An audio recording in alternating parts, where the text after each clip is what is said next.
Good morning, and welcome to our practical e-educational e-governance workshop.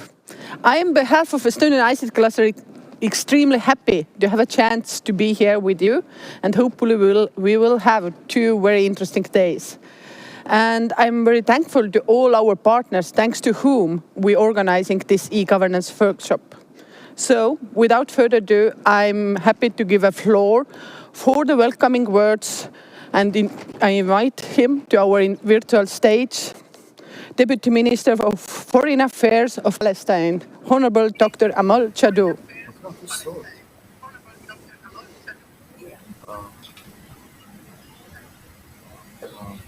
Good morning, everyone. Can you hear me?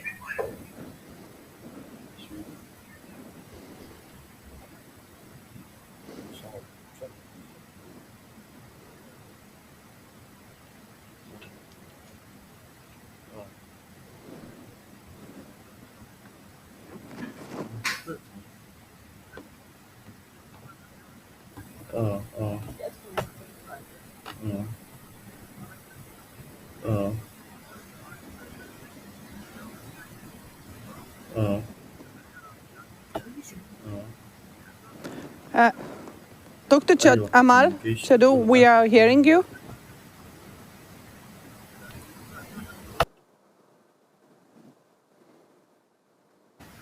Recording in progress.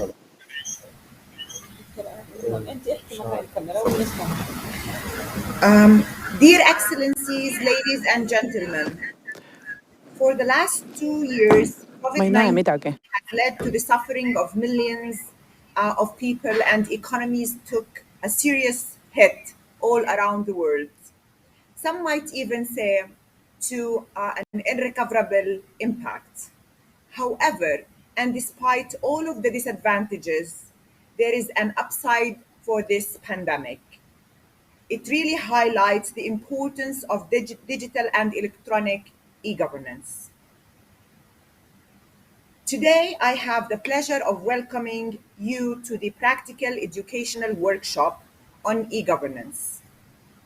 E-governance is a modern means of management known by many countries and is not confined to ensure the security of transmission of management information only, but rather to promote citizen participation in decision-making and contribute to improving the quality of public service. We are extremely happy to be welcoming all of you in Palestine virtually, basically to participate in this very important workshop that basically tackles the issue of e-governance. E-governance workshop, we're happy to host this workshop not only because of the importance of e-governance in our world, but also it's important to our countries in allowing us to be kept updated to the modern world despite all the challenges that we live under because of the Israeli occupation. There are many obstacles in the field of telecommunications that Palestine faces, be it in the area of our right to having the spectrum to enable the 4G and the 5G technologies, and basically also undermining the postal service in Palestine by preventing the direct postal exchange with Palestine. These are all challenges that are connected to the occupation. However, the opportunities are far more important to us now, connecting to our partners in the international community and especially in the EU. We are honored by the chance of learning and obtaining information from our Estonian experts, a leading country in this field. In the early 90s, the Estonian government started from scratch, taking practical steps that led towards digital transformation. This is what we're hoping for Palestine. In 1997, the Estonian government launched the E-Estonia initiative to reach the digital state, the public and private sectors alike had to lay the foundation and technical infrastructure for running an efficient and innovative state. This can be described as the starting point in Estonia's initiative to go one step further and do things boldly like never before. And it was able to achieve its goal to make Estonia today the most developed digital security in the world. This is very important, and it's very important for Palestinian experts to learn from this experience. We're very pleased that with us we not only have government institution, but also representatives of the private sector as well as academia, and everybody's coming together to learn from the Estonian experience. And this is what we need to engender. And we're very pleased at the Ministry of Foreign Affairs that we're able to facilitate this workshop. Allow me also to take this opportunity to thank or to express our gratitude for the Union for the Mediterranean, the German Corporation for International Cooperation, the Estonian government, and everyone who has exerted all kinds of efforts in order to make this workshop feasible today. We're very pleased that we are all together today to learn from each other's experiences, to share our experiences, and basically to forge new horizons for the e-governance initiative in Palestine. Thank you again for giving us this opportunity. I'm very grateful that I'm with you, and I look forward to the proceedings of your meetings. Thank you very much.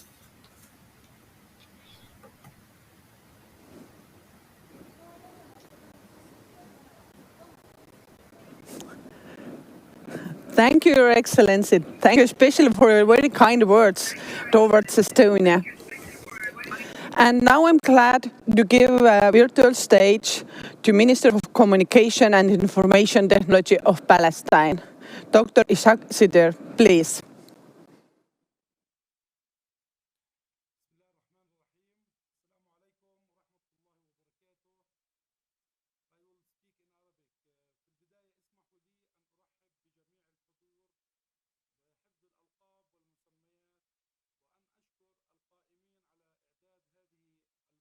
المهمة والقيمة، وأخص بالذكر ITL Estonia Corporation والGIZ ووزارة الخارجية وشؤون المغتربين، كذلك بالاتحاد من أجل المتوسط. في ظل التطور التكنولوجي السريع واحتياجات المواطنين المتزايدة بشكل ملحوظ على الخدمات الحكومية، فإننا في وزارة الاتصالات وتكنولوجيا المعلومات نسعى لترسيخ استخدام التكنولوجيا الحديثة وتقنيات الاتصالات بهدف تقديم الخدمات الحكومية بشكل أفضل دون مضيعة لوقت المواطن والموظف في الأعمال الروتينية. ومن هنا ظهرت حاجة حقيقية لأنماط إدارية جديدة تتسم بطابع السرعة في الأداء والقدرة على إتمام المتطلبات المتزايدة من قبل المواطنين. لذا تبني نهج الحوكمة الإلكترونية، حيث يساهم هذا النهج في تقليل الفجوة بين الإدارات الحكومية والمواطنين وضمان وصول الخدمات لجميع المواطنين بنفس الجودة والكفاءة، الأمر الذي يسهم في تعزيز الشفافية وثقة المواطن في الحكومة، ويتماشى مع طموح المواطنين في الحصول على أفضل الخدمات الإلكترونية في ظل التطور التكنولوجي المتسارع. وقد كان هذا واضحا في تبني الحكومة سياسة التحول الرقمي وإطلاقها للعنقود التكنولوجي الخدمي الذي ينفذ حاليا في فلسطين. اسمحوا لي أن أستعرض أهم المشاريع في الإدارات العامة للحكومة الإلكترونية، والتي تهدف بشكل أساسي إلى تحسين جودة الخدمات الحكومية المقدمة للمواطنين، وهي كالتالي: منظومة الدفع الإلكتروني والتي تهدف إلى دفع عجلة المدفوعات الإلكترونية في فلسطين، والتي من شأنها العمل على رفع نسبة التحصيل للمدفوعات الحكومية وتخفيف التداول النقدي في فلسطين، فضلا عن توفير التكاليف على المواطن في الحصول على الخدمات الحكومية وتسديدها. وتتكون منظومة الدفع الإلكتروني من بوابة الدفع، آلية الدخول الموحد، البوابة الموحدة للخدمات الحكومية الإلكترونية، تطبيق للوصول للخدمات الإلكترونية من خلال الأجهزة الذكية النقالة. وهذا المشروع قيد التنفيذ حاليا، وسيتم إطلاقه ببداية شهر أكتوبر يعني بشكل أولي، وإن شاء الله في خلال يكون هناك إطلاق تجاري لهذا المشروع. نقل البيانات الحكومي الإكس رود، وهو يعني جاء نتيجة لتعاون إستوني فلسطيني، حيث قدمت الحكومة الإستونية مشكورة هذا ناقل البيانات في فترة سابقة، ونحن اليوم في هذه الأيام نشهد عملية تطويره والتحول إلى النسخ الأحدث منه، حيث يوفر ناقل البيانات طريقة آمنة لتبادل البيانات، ويسهل عملية الربط وتقديم الخدمات بشكل إلكتروني سهل وآمن بين المؤسسات المختلفة. في المرحلة الحالية يتم تقديم الخدمات بين المؤسسات الحكومية فقط، اللي هي جي تو جي، وقد يكون هناك يعني تطوير لاستخدامه، حيث سيكون هناك جي تو بي اللي هو للبزنس أو القطاع الأهلي أو القطاع الخاص. وبعد التحديث ستقدم الخدمات لقطاع الأعمال والمواطنين، يعني كما ذكرت يتم تحديث حاليا هذا الناقل لنسخة يعني أحدث. الأمر الآخر الذي تقوم به الحكومة الإلكترونية هي أتمتة الخدمات، وذلك لتوفير الجهد والوقت حتى يتم يعني تقديم هذه الخدمات بشكل جيد. تمثلت رؤية الوزارة أيضا في إنشاء مركز ريادة وإبداع تكنولوجي متطور ومتكامل، يكون العنوان الأول لنشر اقتصاد المعرفة وبناء القدرات ودعم مبادرات الإبداع والابتكار في قطاع تكنولوجيا المعلومات والاتصالات في فلسطين، للمساهمة الفاعلة والنهوض بقطاع نظم أهم إنجازات المركز اللي هو توقيع اتفاقية تعاون مع البنك الدولي، واعتماد سياسة البيانات المفتوحة، وإنشاء الفريق الوطني للذكاء الاصطناعي. هذا بالإضافة إلى تطوير كبير في أتمتة أعمال البريد الفلسطيني. في الختام أكرر شكري لجميع الحضور والقائمين على هذه الورشة القيمة. Thank you, Nancy. And now I'm happy to give a welcoming words then to very good partner to UFM Deputy Secretary General, please. Excellencies, ladies and gentlemen, Sabah al-Khair. First of all, I am happy to welcome you to the 2 days practical educational workshop on e-governance organized in collaboration with GIZ and the Estonia ICT cluster. I take also this opportunity to convey my warm thanks to all those who have contributed to its preparation. This event, which represents a tangible initiative towards enhancing the cooperation between the UFM Secretariat and Palestine, constitutes a follow-up activity to the UFM conference held in the Estonian capital Tallinn in September 2019, dedicated to digital transformation and digital skills for the future. In the final outcome documents of Tallinn conference, the participants highlighted the fact that skills development and ICT education play a key role in boosting employability, competitiveness and growth, and in better addressing the challenges of technological change and digitalization of the economy in the region. There is a need to enhance the exchange of good practices at bilateral and regional levels in key areas of digital economy and digital transformation, partnership in the framework of the UFN, we support for sure member states to catch up frontrunners.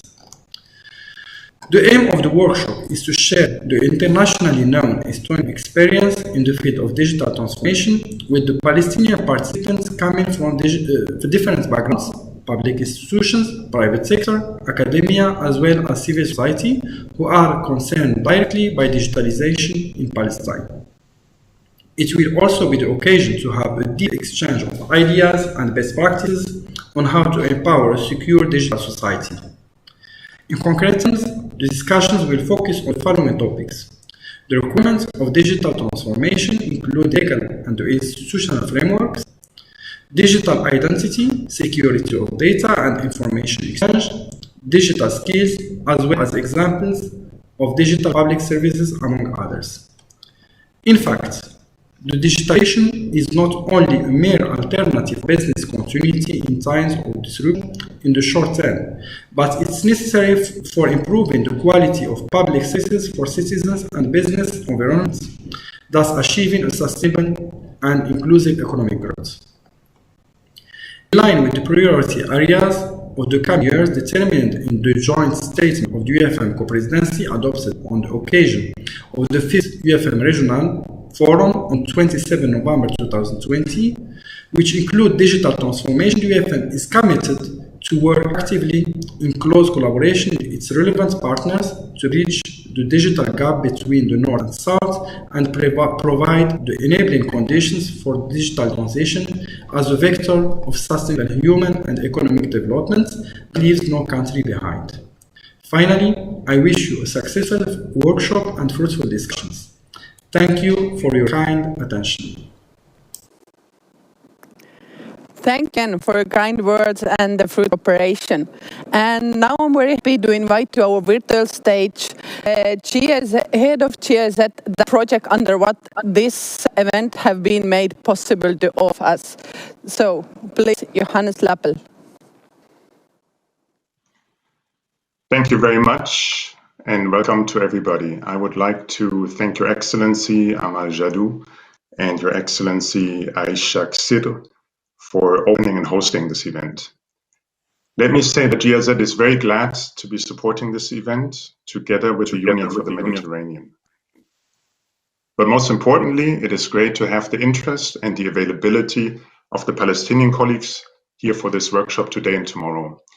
And it is particularly great that we will also receive your active input and to learn about the specific situation and the context for digitalization and e-governance in your country, in Palestine. The organization of this workshop, despite some big challenges in Palestine, shows the commitment of your institutions to make the best possible use of digital means to improve public institutions and the local economy. The workshop today and tomorrow will be a unique opportunity, I think, to learn about the possibilities and opportunities of digital services. Digital services to find digital solutions for the public and the private sector, to improve the business environment, to help entrepreneurs who want to succeed with their business ideas and to create jobs. And this is why it is absolutely great to have the support of Estonia and more specifically the Estonian ICT cluster for this workshop. As we have already heard, the Union for the Mediterranean organized a conference on digital transformation and digital skills in Estonia in 2019. And at this conference, it became immediately clear how much other countries can learn from Estonia and the Estonian experience when it comes to digitalization.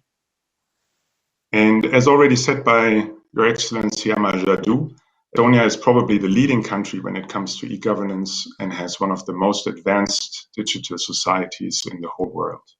So to rely on the experience and expertise of Estonia really is a great opportunity for us today and tomorrow. The Estonian experience also shows how e-governance needs the collaboration of many different stakeholders from the public sector, from the private sector, and from academia. And this is exactly what the Union for the Mediterranean does. For quite some time now, the Union for the Mediterranean has been a valuable platform for the exchange of experiences and best practices between its member states, but also between many different stakeholders from all parts of society. Of course, we all wish probably that we could meet in person today and tomorrow, which is unfortunately not possible due to the COVID-19 pandemic. But at the same time, the pandemic has even more made clear how important digital services are for us.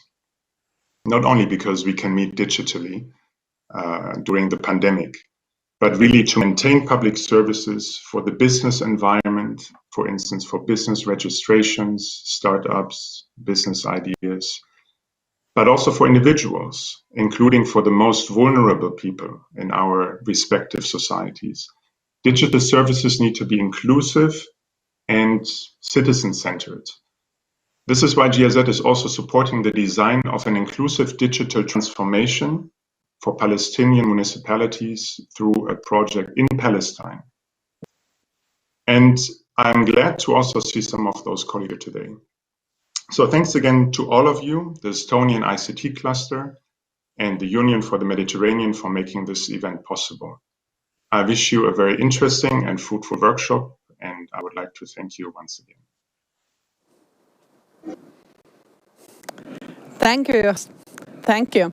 And now we coming back to Estonia. I'm very happy to invite here to the real stage next welcoming words, which coming from Nele Leosk, Ambassador at Large for Digital Affairs from Ministry of Foreign Affairs of Estonia.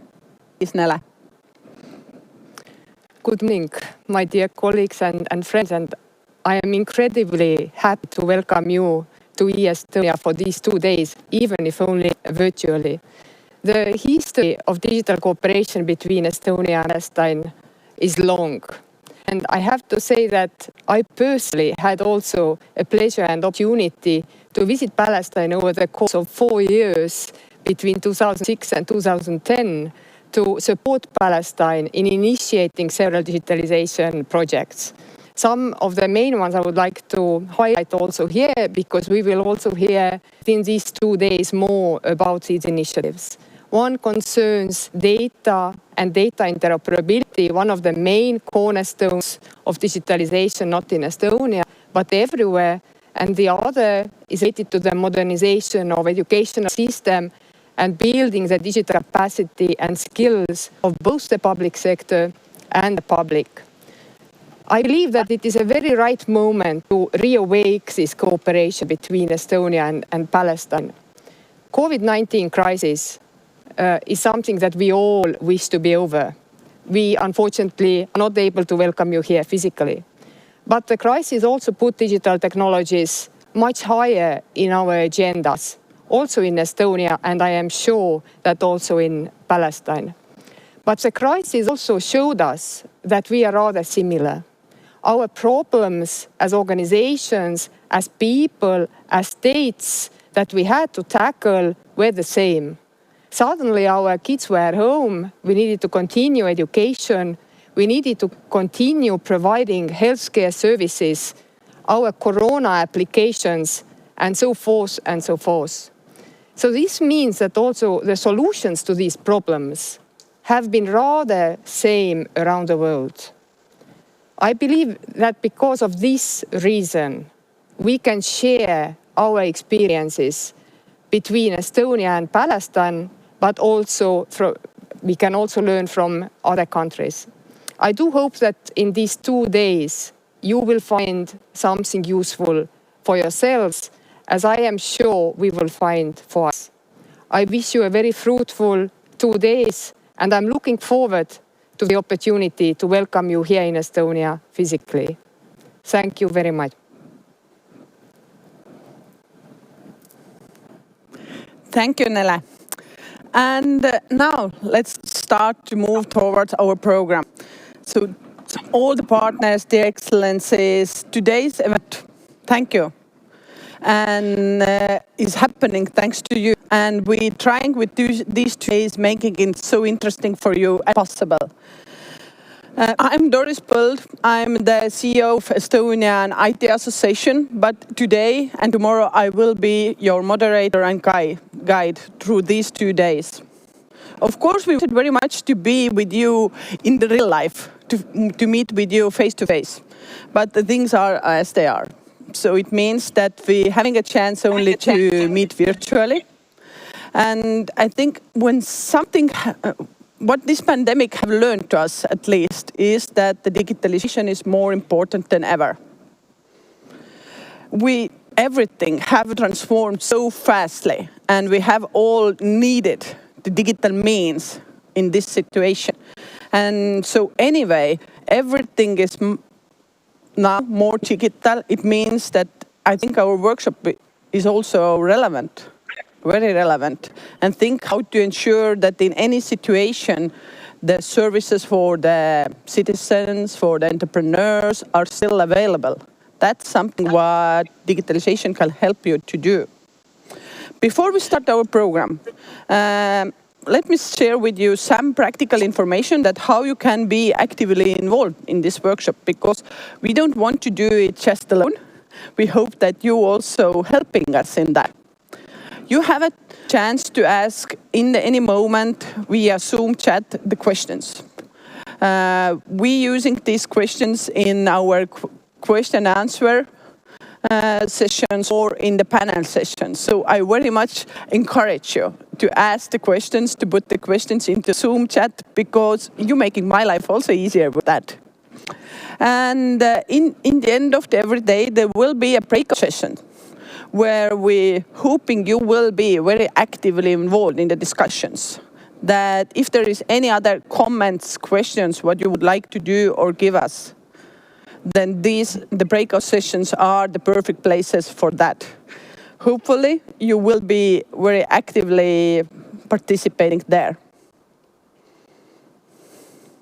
One more reminder for you that all participants who are with us those 2 days will get the certificate of attendance. That will send you after the workshop via post.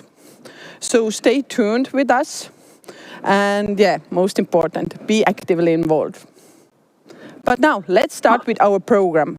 In our first session, we will speak about the status of digitalization in Palestine, look at the e-governance key principles, and a little bit also imagine the future of digital society, how it could be, what is possible. As I said, you all have a chance to ask the questions in the Zoom, because after the first presentations, we will have a little discussion time where we can take your questions.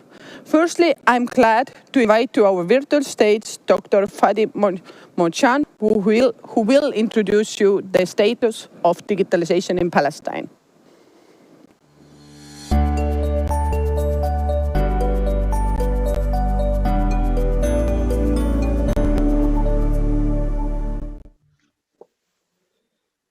يسعد صباحكم جميعا. أهلا وسهلا فيكم. Good morning to all of you. Thank you for تنظيم ورشة العمل حول الحوكمة the Ministry of Foreign Affairs for organizing this workshop. I want to thank also GIZ and the rest of organization. I want to thank Estonia also and its government for the organization of this workshop. At the beginning, I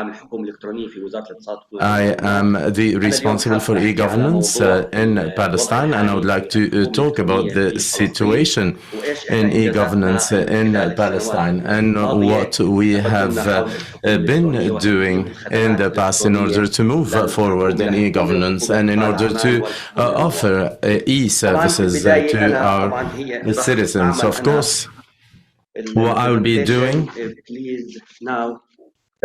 I'm going to put the presentation now. I need... but I can't see the presentation on screen.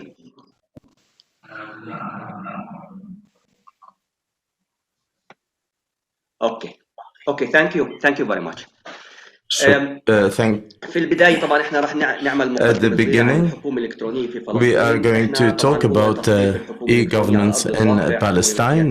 مع الخطة الوطنية للتنمية. This belongs to the national development plan that the government of Palestine adopted for 2020 and 2023 for development and removing obstacles for e-governance. So, you know, our National Development Agency started working at the beginning in putting all the different sectors. We worked on tourism, on agriculture, on all the different industry and all the different sectors. So that's why we needed to implement e-governance everywhere in order to make sure that we can be open to the Arabic regional and international markets, and we wanted to open to all the different markets around us, and this would have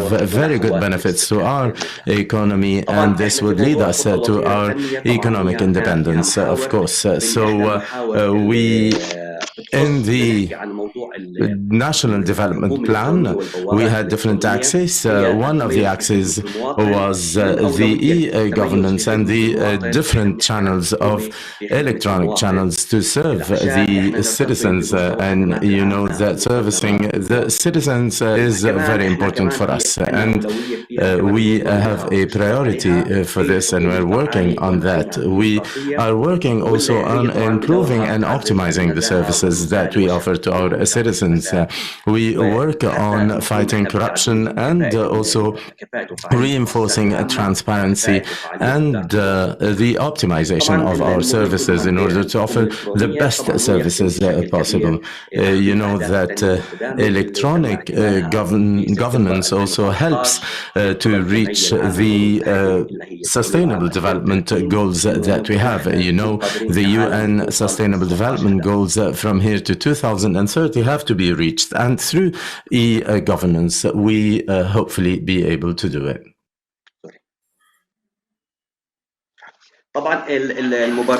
Yes. So what are the different elements that push us to improve the e-governance? E-governance improves the life of citizens, and through e-governance we can offer much better services to the Palestinian citizens through the different electronic technologies that are available today. And we will be talking about all these different technologies and tools in the presentations today. So this will improve the life of citizens everywhere in our country and even in the remote areas. And this will help the citizen in receiving the services without having to spend money to travel to the large cities or to the capital. They will be able to receive their services in their remote areas. And also e-governance improves the optimization of our services and improves the decision making. It also improves the level of democracy in decision making and in servicing the citizens. This also will have a very positive impact on the economy because it removes all the obstacles to move forward in decision making, in improving the capacity of the workers also and the public servants. In Palestine, we have a specific situation that is different from other countries in the world because we have a huge diaspora, and we offer services to this diaspora in so many different countries. And those Palestinians who live abroad, many times they have to go to the office of the representation of the Palestinian Authority, and nowadays through electronic channels they don't need to do this anymore, and this improves their quality of life. And of course the different frameworks that we have are five. The first framework is the framework related to strategies and politics. The second one is the legal one, the infrastructure, the data, and then the technical sharing. and we'll be talking about this. So we have the first framework, which is the strategies and national policies. As I said, we have a plan for 2021-2023 for sustainable development and reach independence in the future. So we have this strategy plan that is divided in different sectorial strategies. We have a strategy for telecommunications, we have a strategy for electronic governance, and now with World Bank we have created this strategy for e-governance and for the digitalization also. Since 2011 we have been working also with international funders to improve and to put in place e-governance systems that will help our strategy, and we have created a roadmap for the change in our practices and digitalization of all these different practices. And also in the national policies strategy, we have worked on the organization of a national authority. So we work on the different sectors, technology, tourism, agriculture, and we create different policies. We have the central electronic center that manages all the electronic tools that we have. We also evaluate and assess all the different Palestinian decisions also, and we follow, of course, the recommendations of the different ministerial committees in putting in place. So through our last government, we have created also different channels of digital payments. We'll be talking about this more in details in the next slides, and also worked on a national strategy for payments and for capital transfers, money transfers in Palestine. We have the legal framework, of course. We have the basic laws that we have issued. There is a law from 2017 about the electronic activities, and then we have another one in 2012, another law in 2018 that put the basis of the transactions of the different electronic activities and transactions. And we have different drafts that we're working on. One that has to do with the preservation of the personal data. We have another one also on how to reach the information, another one on transparency, and the rest. In terms of the infrastructure in our government, we have worked in putting the best infrastructure possible. We are using fiber optics and the highest technologies, state of the art that we have nowadays. We have these fiber optics networks that link the different ministries and the different electronic representations of these ministries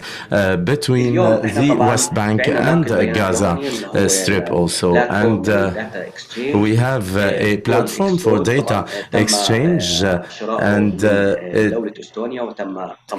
that we have bought from Estonia, and we are working on putting it in place. X-Road is linking all the different institutions and ministries in order to exchange the electronic data in the best manner possible, and in order to offer also all types of services, G2T services, and also we are sure that this platform will allow us to exchange the information in the most secure way. So we have 52 ministries and different governmental institutions that are linked through this electronic platform, and we are working on the virtualization of all our activities. We're working also on the clouding, also to have a Palestinian cloud.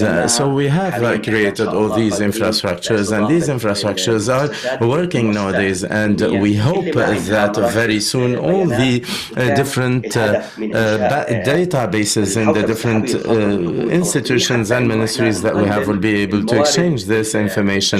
So we'll be offering also the human resources for all the different governmental institutions in order to create their own databases and exchange this information, so to have a basic database that will be centralized for all of Palestine. And we will start working on putting up a disaster recovery site outside of Palestine, just in case there is a catastrophe in our homeland, so we'll be able to reach all the information. We have the framework that has to do with the security and safety of the data. Of course, when we talk about information that is shared and exchanged between the different ministries, we need to make sure of the safety of this exchange.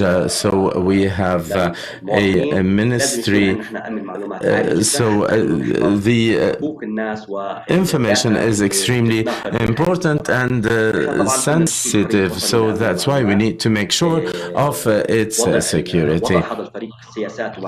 So we have put all the different policies that will ensure the safety of the exchange of this information. We have all the different elements that we have put. We have also a Palestinian team that deals with the data safety, and also we have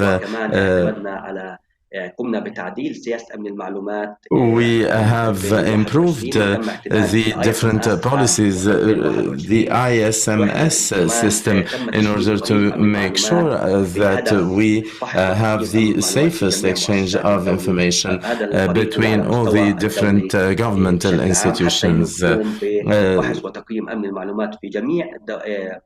So we will try to make sure that absolutely all the different institutions that belong to the Palestinian Authority will benefit from this ISMS protocol. And we have worked in the harmonization of the different standards and norms that we have. So we created a work group in order to work on this harmonization. The name of this team is Zanar. So they worked on the harmonization of the different data and different standards. We have different databases that are dispersed throughout all the different institutions. These databases are not centralized, so that's why we had the idea that we needed to really harmonize this database. If we have a G2G exchange of information between Ministry X and Ministry Y, they work in different systems, etc. So we need to make sure that all this information is harmonized. We need to make sure that all the different parameters, the first name, the last name, the way that we store the information is exactly the same. And through X-Road, we will be able to exchange this information between different ministries, no matter what the database that these ministries have. We will have exactly the same parameters and the same standards that we'll be using to exchange this information through, let's say, the ID number of the citizen, etc. And this is very important also in terms of centralizing, of decentralizing also our activities. Harmonization is absolutely paramount. So our platform, as you all know, as I presented at the beginning, is X-Road. So X-Road is going to be our centralized database, our platform that will be able to link all the different institutions and ministries, and X-Road will guarantee the safety of the exchange of these different data between the different government structures that we have. So we had an agreement with the Estonian government, and we're working on updating this system that is called UXB, United Exchange Platform, and with the help of Estonia and Cybernetica company, we have worked on the UXP platform in order also to work with the entrepreneurial world also. So we are working on the update of all the different services and all the different security standards and the connectors that are going to link all these different ministries. And today we can offer G2C services. Nowadays, and you know that if a citizen needs a service from, for example, a certain service in a certain ministry, but also we need to get information from another institution, another ministry, or maybe another place. So we will make sure that all this information is very easy to reach. Of course, the citizen will have to go to one window, which will be the ministry that the citizen is interested in, and then all the information and all the data will be gathered from these different databases, and this will improve the quality of the services that we are offering to our citizens, and also the speed, and will reduce the cost. Instead of having 3-4 different instances to different institutions and different ministries, the citizen through one window and one channel will be able to reach in a much faster way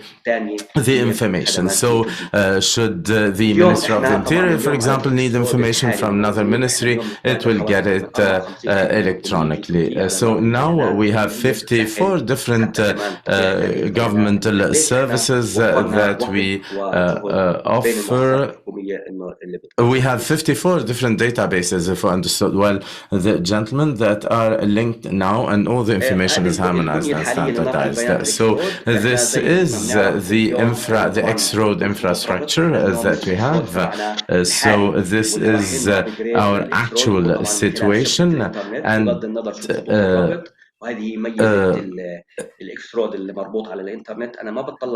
so the X-Road is based on the internet. I don't care if it's microwave, XDSL, fiber optics. This is not a problem, because we will be based on the what's important is just to have access to internet, and through the access to internet we'll be able to exchange this information. And here we have the primary and secondary central servers, and we have the certification authority that will offer the private and public keys, and that will manage the data, and every ministry will have its own security service, and it will have an adapter in order to offer the services. The adapter is the one that will harmonize the different adapters between a Ministry X and an Ministry Y to offer the services in the best manner possible. Of course, it is the Ministry of Communication that will deal with the harmonization of these different standards and the harmonization between the different adapters that we have in the different ministries in order to offer those services to our citizens. So here We have, زي ما حكيت في البداية إنه تم as I said at the beginning, we have created a ministerial committee to study the electronic payment system. Of course, the electronic system, we have worked on it in 2018, and we had a ministerial committee that studied this, and Dr. Sahab Wadir was the rapporteur to the Ministry of Finance, and we had the Ministry of the Interior, other ministries also that participated in the creation of a team that will work on the security and also on preparing the different companies in order to carry out the electronic payment services in the best and most secure way possible, because in Palestine we needed to make sure that the different companies were prepared for this. So we worked on the preparedness. We sent all the information to the different companies. We had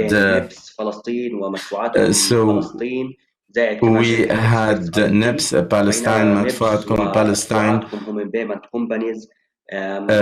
who are payment companies in Palestine, who are the ones who created the infrastructure for electronic payments.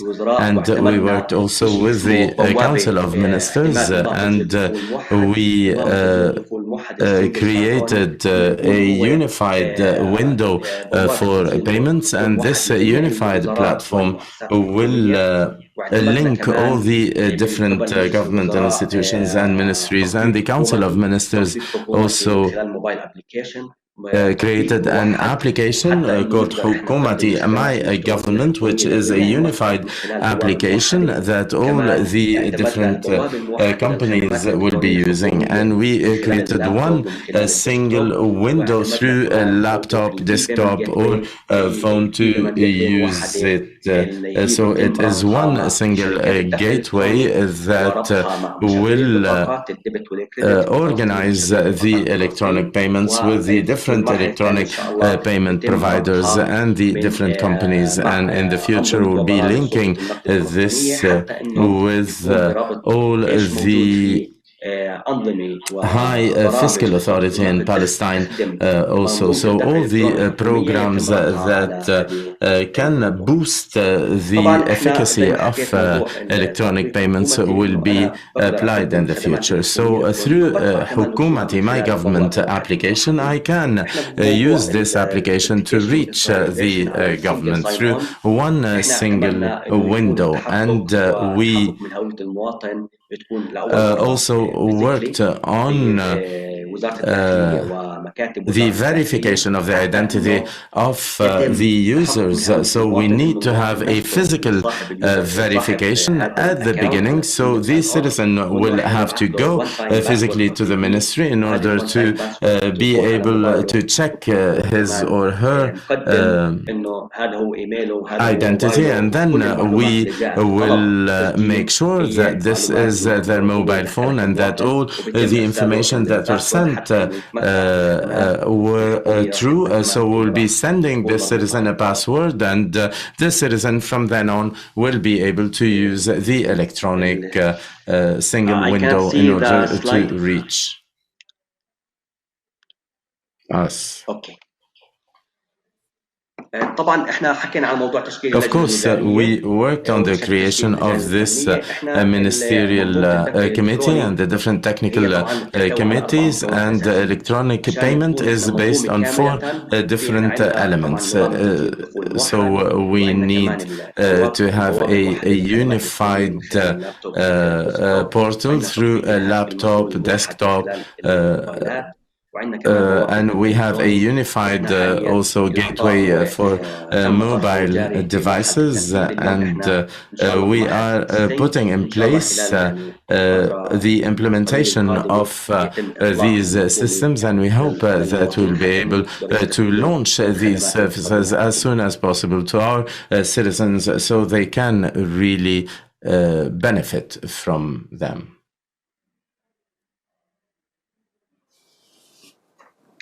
هلا العمليات والخدمات الحكوميه الالكترونيه مستقبلا احنا طبعا انه جاري the العمل يعني رح governmental نعمل على اطلاق منظومه الدفع الالكتروني the governmental electronic payment. So I told you about the 4 different bases. We want to improve the citizens' lives. So we want to create, as I told you, one single gateway for all the different electronic services.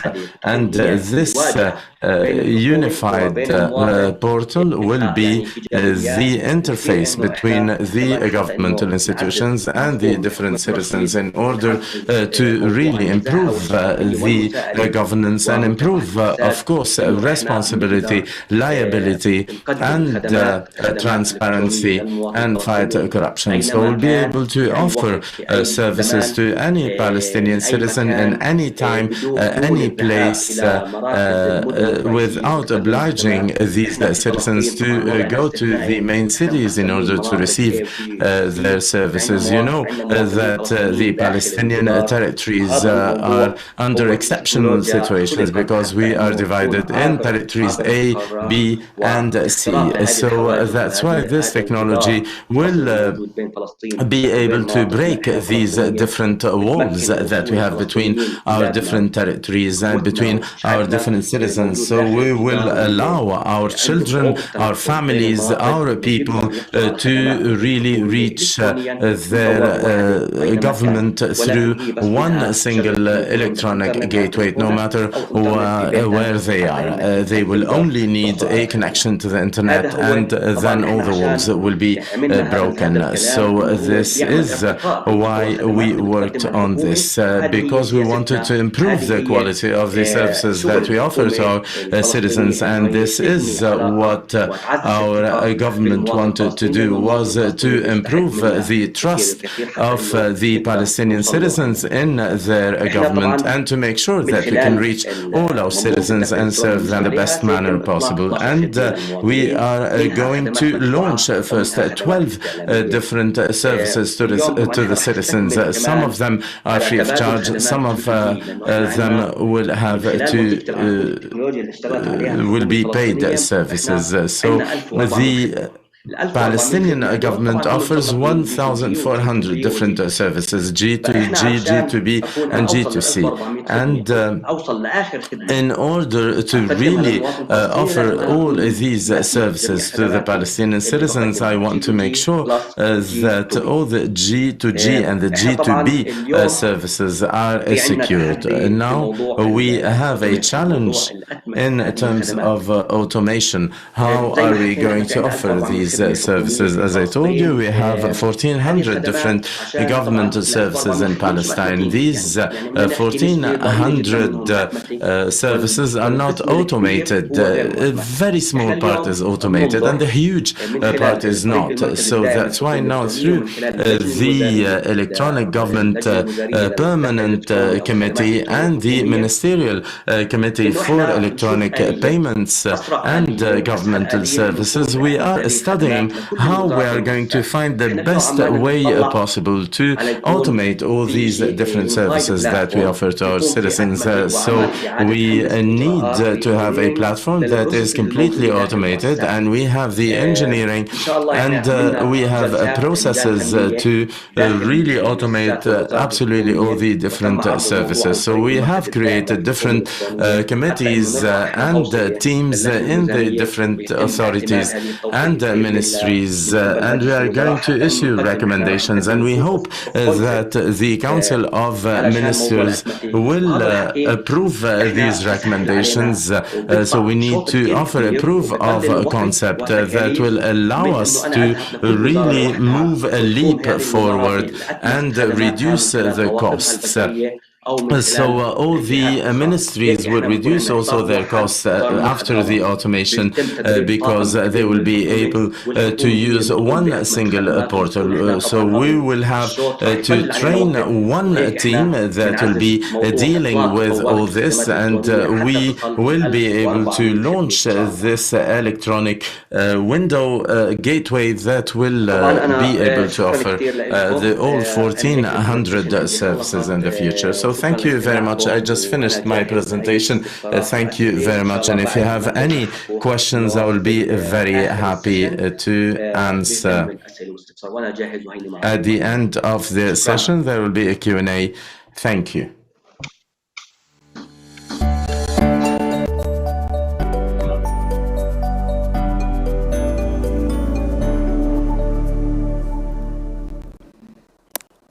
Thank you so much, Dr. Fadi. At least for me, it was very interesting to hear what you have already achieved.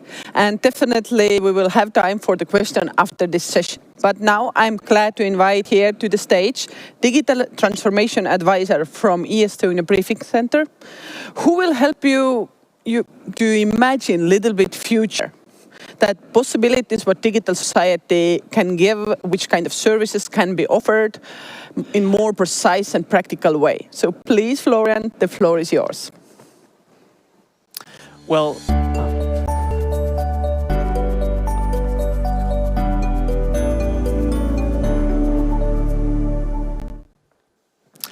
Well, hello and welcome also from my side. Thank you so much for being with us for this workshop. So my name is Florian Marcus. I'm a digital transformation advisor at the Briefing Center, and I want to show you exactly as Doris said, sort of what Estonia is offering these days in terms of digital services, and also where we are planning to go in the future. Of course, there are important foundations for all of this.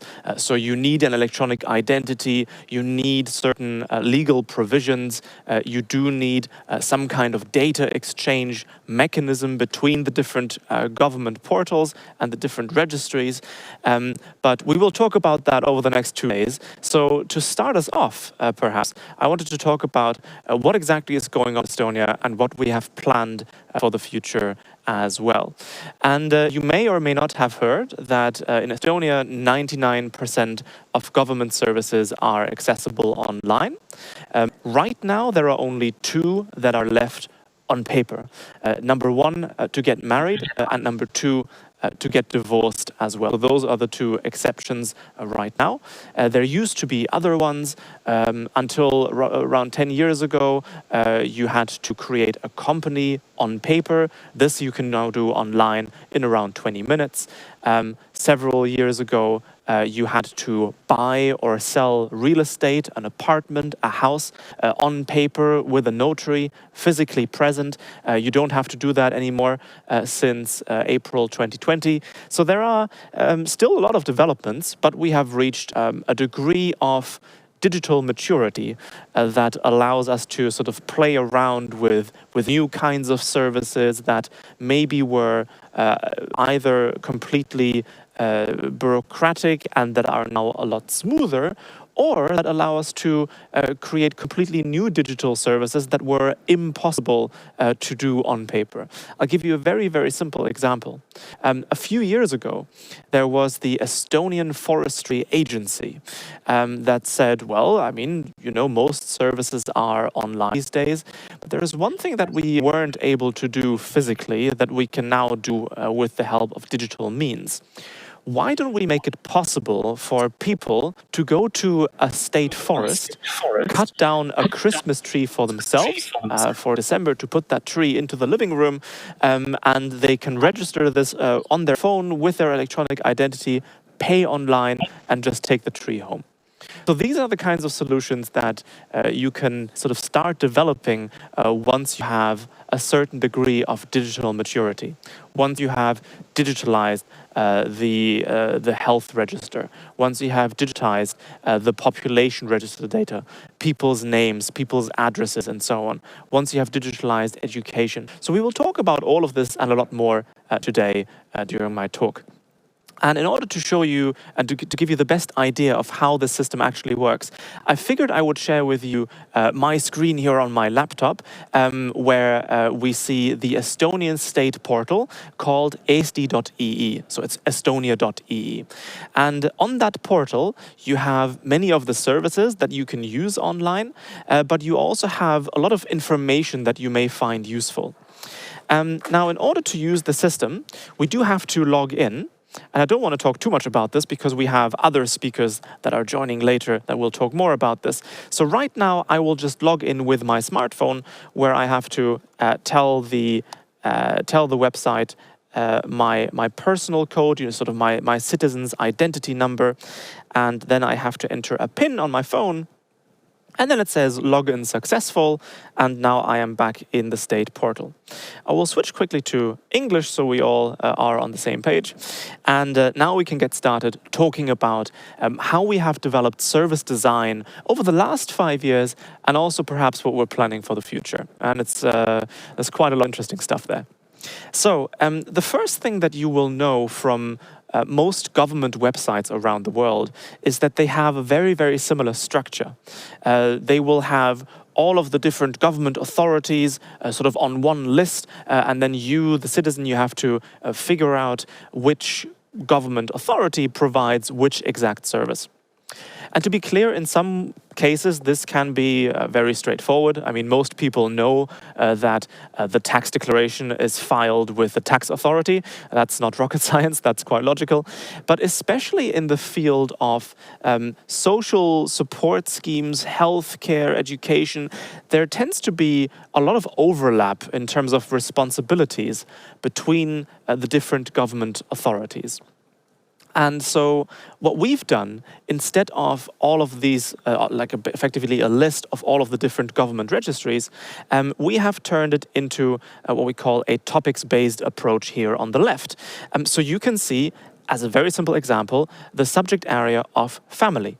When we click on family, you will see anything ranging from marriage to elderly people, to death certificates, to registering your pet. So anything that is connected to the subject area of family, regardless of which government authority provides the service at the back end, they are connected here so that people can find them more easily.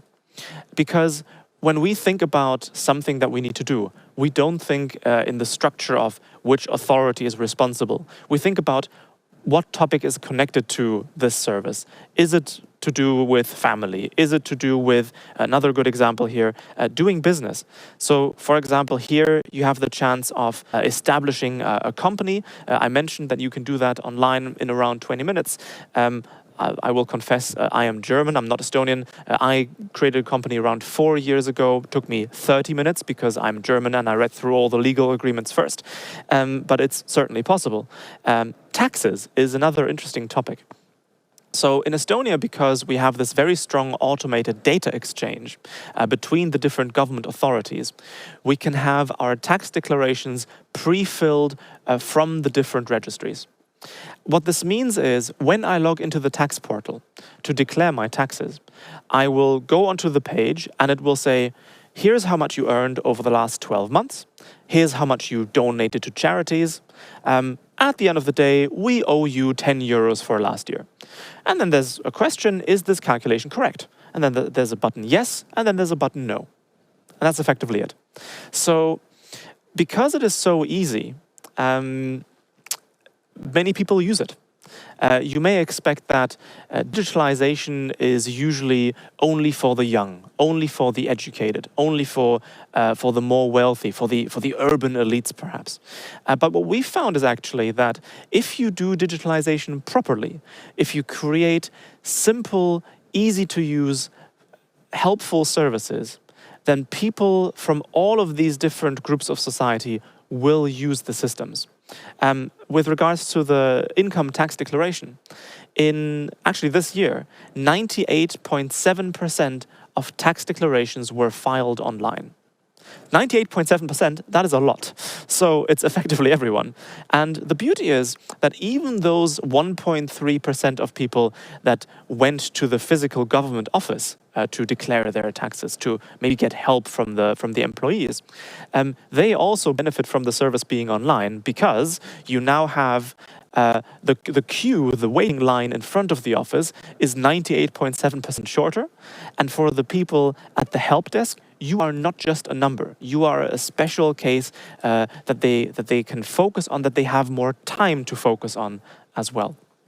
So taxes are one interesting example. Public procurements also belong into the area of doing business. And then there's something called e-residency. Now, you may or may not have heard of this program before. It's a very simple idea. So one of the, I don't even want to say sad things, but one of the challenges for Estonia is that we have a very small population. We have a population of 1.3 million people. So even in the best of times, only 1.3 million people will use our digital services. So the question was, why don't we make the digital services accessible for the rest of the world? And so that's what we did. In 2014, at the end of 2014, e-residency was implemented. It does not give you citizenship.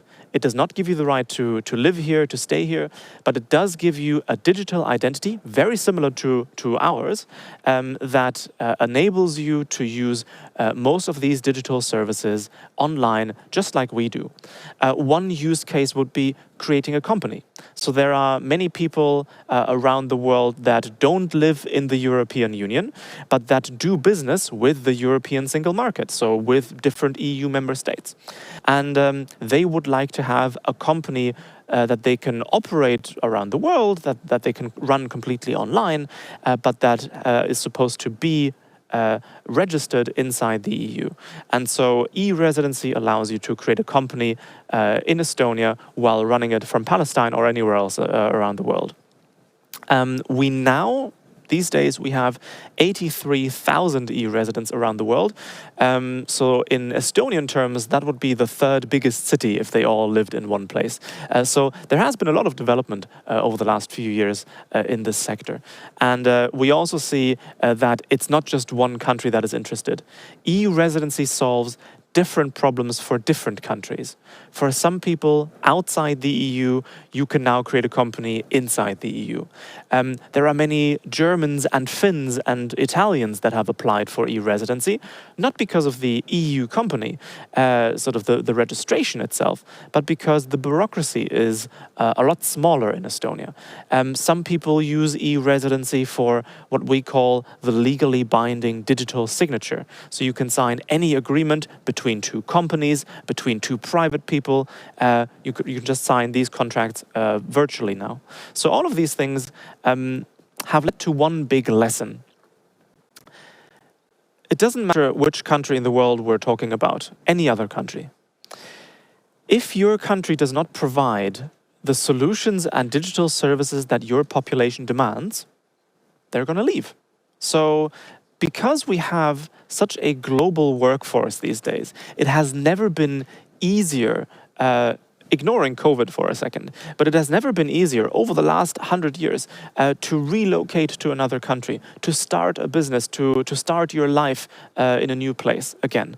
So that's why different countries are now in direct competition with one another, more so than they have been 10, 20, 30 years ago.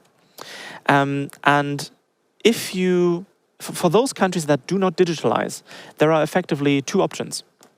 The best case scenario for those countries is that people would stay in their country, but they would apply for something like e-residency. They will pay some taxes in your home country, and they may pay some taxes abroad. They may create new jobs abroad. They may create intellectual property abroad. That's the best case scenario. So it's a sort of split life, one physical and one virtual. The worst case scenario for most countries is that those e-residents, they would do that for 2 or 3 years, and then afterwards they realize why am I still doing this to myself? Why don't I just move to Estonia or country XYZ, any other country? So this is what we've seen more and more, especially during the pandemic, that people are moving to Estonia because they are fed up with their home countries, bureaucracy, partially corruption as well. So these are challenges that we must tackle to remain attractive to global talents. But coming back to the portal, I mentioned this first step of user-friendliness, the sort of topics-based approach. The second topic is what we call life events. Because there are some situations in life where all of a sudden either you have to do a lot of things or you are entitled to do a lot of things.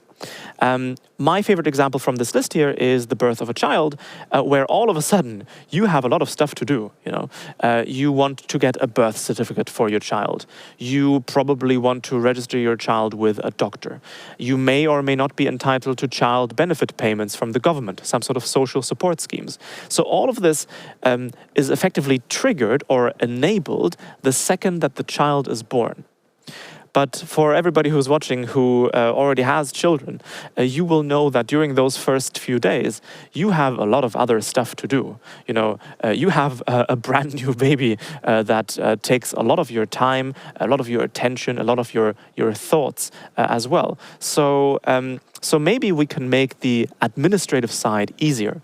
So that's why we've created this live event button, where you click on the button, and then you get a sort of Q&A style section with very important questions that most parents would have. As an example, how does the child get health insurance and a family doctor? That's a very valid question. So when we click on this, we will see, again, the question, and then what I like about this, in very plain English, it doesn't throw at you the paragraph according to which you are entitled to what, as they do in many countries. What you have here is very simple. A child is automatically registered to the practice of their mother's family doctor. If you want, you can also change that. Good to know. Where can I change that? Right here under services. So this is where you change your family doctor.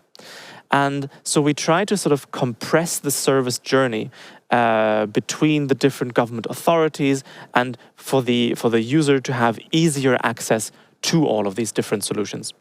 So that's one aspect. The third step of user-friendliness that we've taken over the last few years is what we like to call proactive government services. If we stick with the example of the childbirth for a moment, what's been happening for the last 20 years has not really changed. A child is born, the doctor registers the birth of the child digitally and generates the citizen's number, the personal code for the baby, and connects that personal code with the two personal codes of the two parents because they are the legal guardians. They are legally responsible for the baby. So now technically the government knows, number one, there's a new baby. Number two, these are the parents. And then the parents started asking, if the government knows both of these things, why do we still have to apply for child benefit payments? Why don't we just get a notification in the state portal that says, congratulations on the birth of your child, to which bank account do we send the money? The government has all the information it needs to provide that service proactively to me. And the parents are right. The government does have all the information necessary. And that's why the service that I just mentioned has been online for almost exactly 2 years now. And that was the first proactive service that we introduced in Estonia. We have several more that are now working. We have several more that are in the pipeline as well.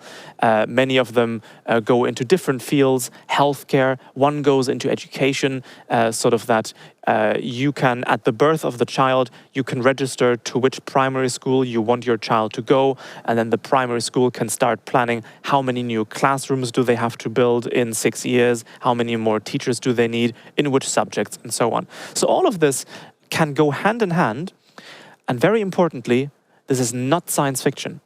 It does not require most governments to get any new data from people, because the truth is that most governments around the world right now know when a child is born.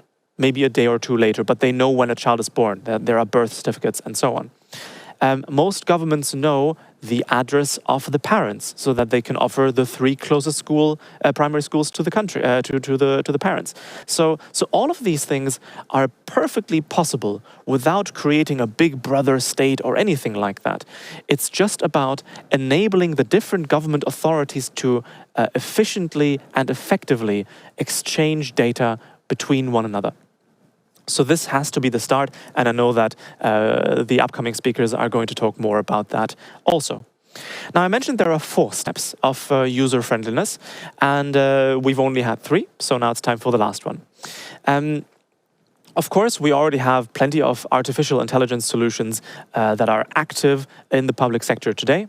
Some of them are, we'll be very honest, very basic. So, for example, we have voice recognition and dictation software that we use for taking the minutes in the different parliament discussions. So that's something comparably simple. But we also have more complex stuff. So, for example, the Estonian Job Agency, what's called the Estonian Unemployment Insurance Fund, their workers now have access to an algorithm that enables them to connect unemployed people with job vacancies more effectively, and also to put them together so that they stay in those new jobs for longer. So this might sound a bit counterintuitive. We might believe that as humans, we are best at judging the person on the other side of the desk and determining which job would be best for them. But the truth is, just statistically, that's not the case. So the AI has a lot more access to the CV, to the background of people, and it has 100% access to all of the job vacancies that are on the market. So it can make connections that humans couldn't possibly do, especially when the country is bigger than just 1.3 million people. So there is a lot of solutions that we already have online today. One thing that we're working on these days, and this is going to take a few years, is to strengthen the different voice assistants that we already have on our phones, and to make sure that they are stronger at contextual thinking between private and public sector information. So what you can do right now with Siri or Google Assistant or Alexa is you can, for example, book plane tickets. So you can say, please book plane tickets to Thailand, and then they will tell you the cost, they will tell you the flight date, and can I charge your credit card? Yes, you can. All right, here are your tickets. So this is possible. But what we want to do is contextualize that information further. So imagine if we could connect privately accessible public sector information, for example, your passport details, and publicly accessible public sector information, for example, the websites of the different the foreign ministries and embassies and so on. If we can connect these, and we go back to our Thailand ticket example, it could say, hey, book me the tickets to Thailand, this is how much it's going to cost, here's when the flight is going to go. Oh, but by the way, in order to travel to Thailand, you do not need a visa, but you do need a passport that is valid for at least 3 more months, so that you can travel safely to Thailand and back. But I know for a fact, I am your voice assistant, that your passport expires next week. So why don't we renew your passport today so that you can travel safely to Thailand and back next month? So this is the sort of contextual thinking that we are looking for, to make sure that the AI thinks, okay, you want to fly. What does that mean? What do you need to fly? Yes, you need tickets. You also need a valid passport for some countries. Of course, if you're traveling inside the EU, that's not an issue. But again, this is context, and this is something that we should be able to solve. So there are 2 more things that I would like to show you, just to give you some practical examples of what is possible today. The first example that I will show you in a few seconds is the Ehealth Portal. 1 second.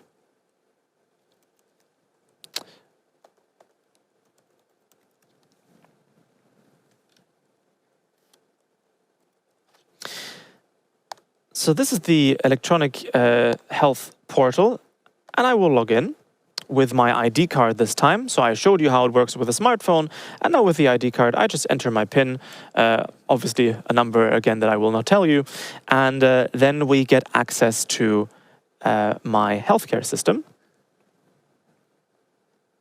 And here we are. So if you think that this looks a tiny bit old, you are right. Because the health portal was created in 2008. And some people say, why doesn't it look newer? Why doesn't it look more cool? Obviously, it could look cooler, but there's a very simple reason for this, especially for the younger audience that is watching right now.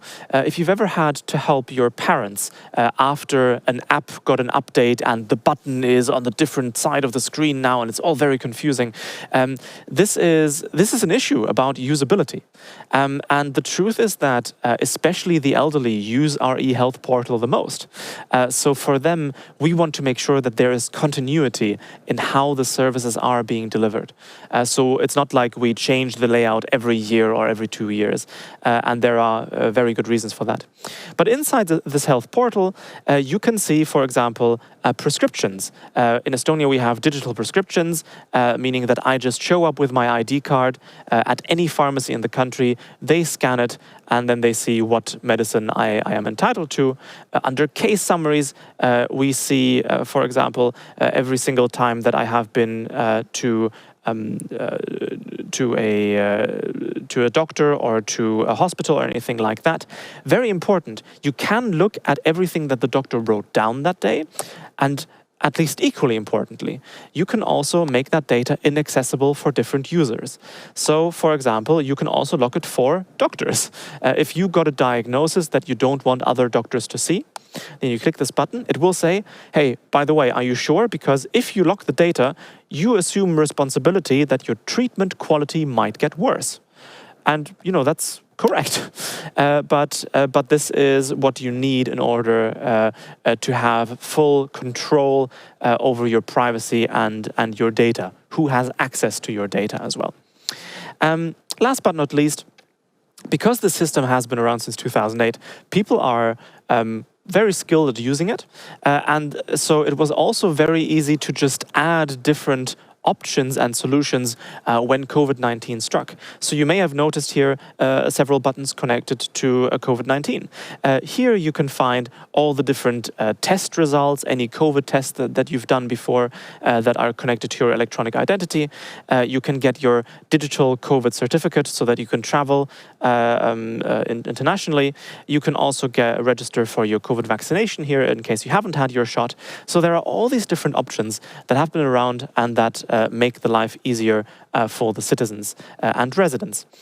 Now, last but not least, I want to show you arguably my favorite service. And when we are here on my desktop, you will see that this is the online voting system. Now, the online voting system has been around since 2005, and of course, it's been updated over the years to stay in line with the latest security developments. But since 2005, you can vote online in local. Actually, we have local elections next month, so that's coming up soon.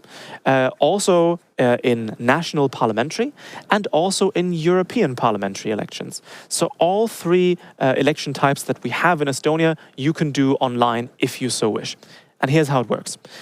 You can log in with your mobile phone or with your ID card. I'm just going to log in with my ID card right now because it's already in the laptop. And then it says, hey, this is your name, Florian, this is your citizen's number. This is a demo election because sadly we don't have elections just yet. Otherwise I could show you the real thing. We click on proceed. And then we have elections in the animal kingdom, in the forest district, which we can see here. And we have all of these different parties that we can choose from. So, for example, let's take the flying squirrel party with the European flying squirrel as the candidate. We click on select. And then we have the second to last screen, effectively asking, are you sure that you want to vote for this candidate? And the answer is, of course, yes, I do want to vote for the European flying squirrel.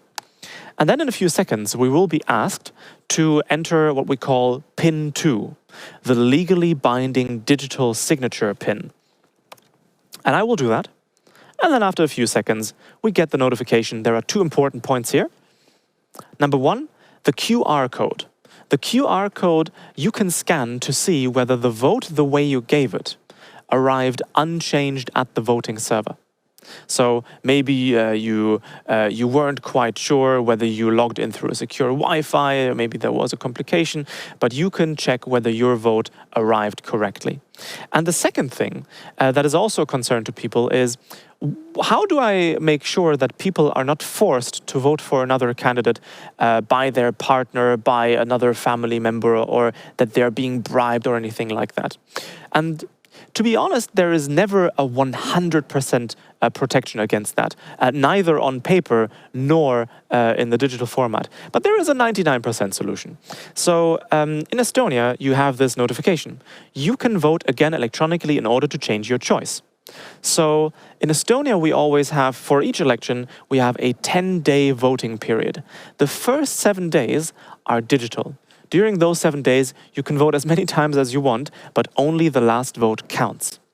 But if you feel like during that time you were somehow coerced or somehow pressured, then the last of those 10 days is the physical voting day, where you can still go and cast your paper ballot just like in any other country in the world. What's quite interesting is that over the last few years, different voting groups have used online voting more and more. The expectation was, again, that only the young people, only the educated, only the tech people would use the system. But that's actually not quite true. Because statistically speaking, the elderly are particularly often living in the countryside. They may have physical impairments that mean that they can't physically go to a polling station to cast their vote. So for them, this system has been really attractive. In the last elections, 2019, 46.7% of all votes that were cast online. And we are looking forward to seeing how that participation rate will go up during COVID-19 next month. But yeah, so this is just a small introduction from our side, what you can sort of do with a digital society, where we're going and where we're headed in the future. But I'm also looking forward to the panel discussion and, of course, your questions. Thank you so much for being with us.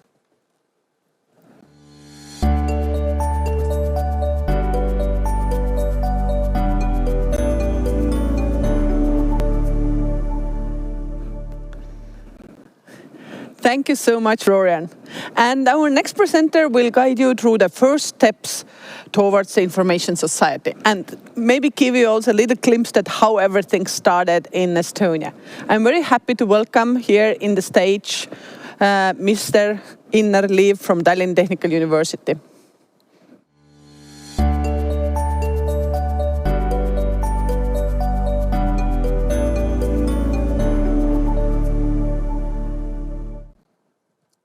Good morning, everybody.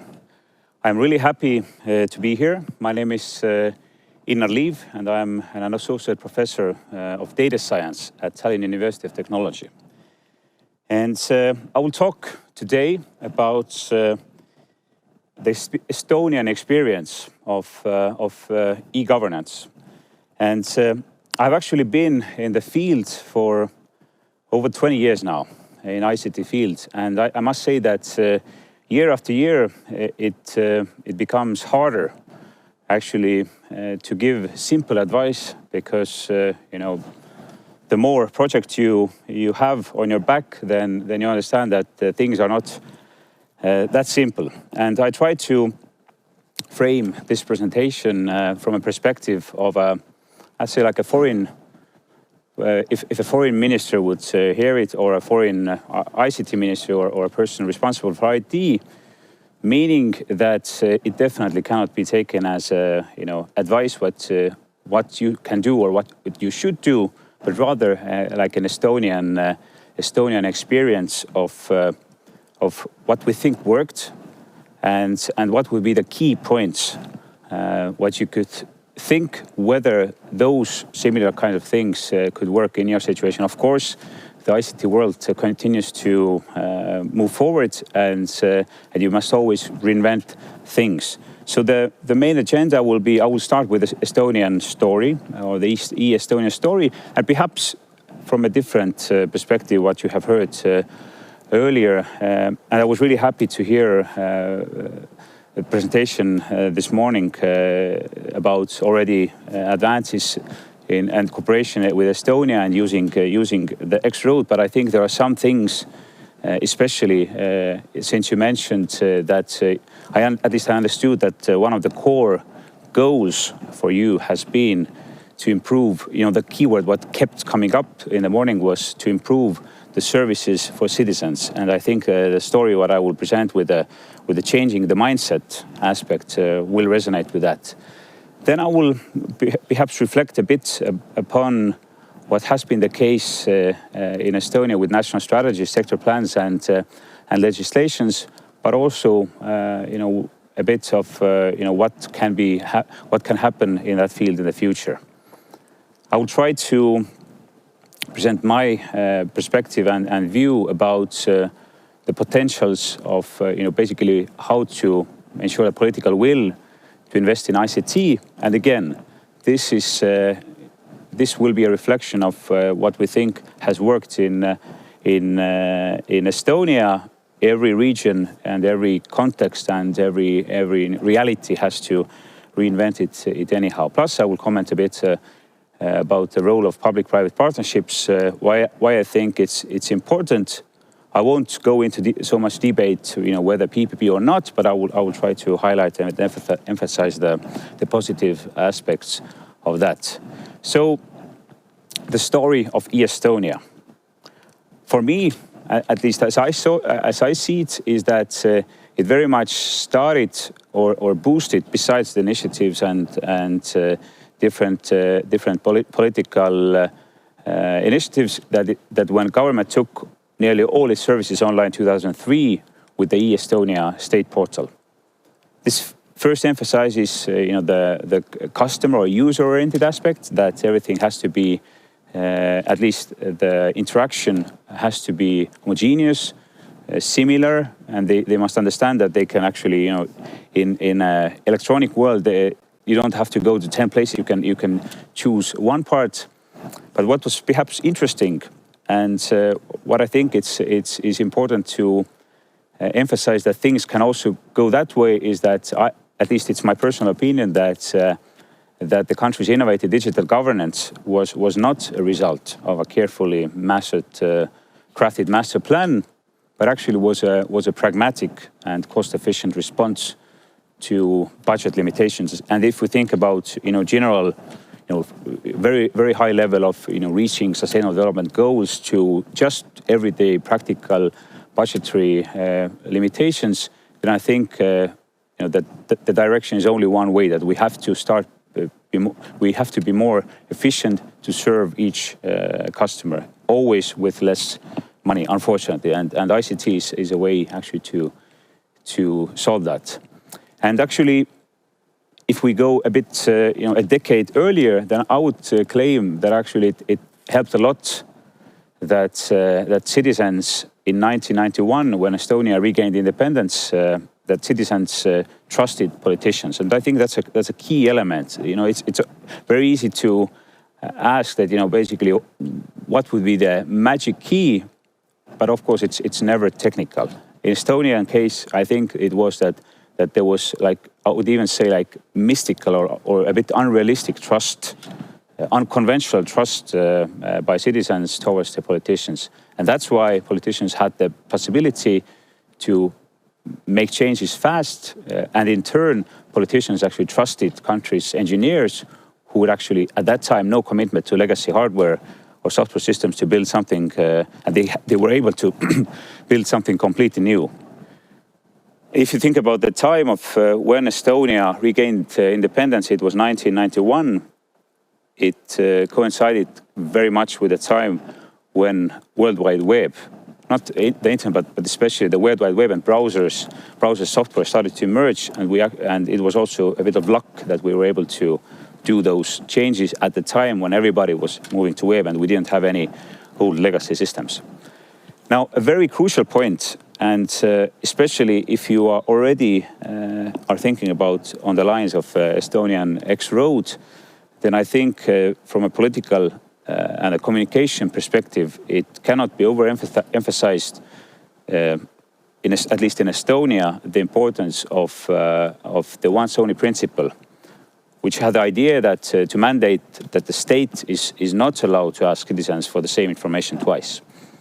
of course, I could say that it's easier said than done in a way that, of course, development never stops. Even Estonia develops new systems.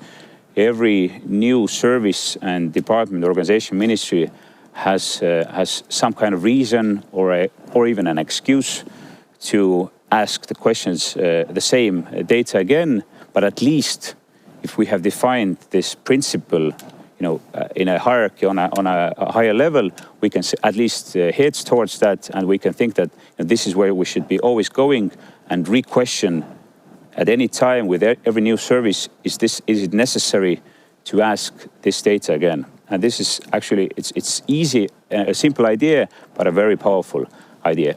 Basically, the idea itself is that if you give for example, if your address or a family member's name to Census Bureau, the health insurance provider will not ask it again.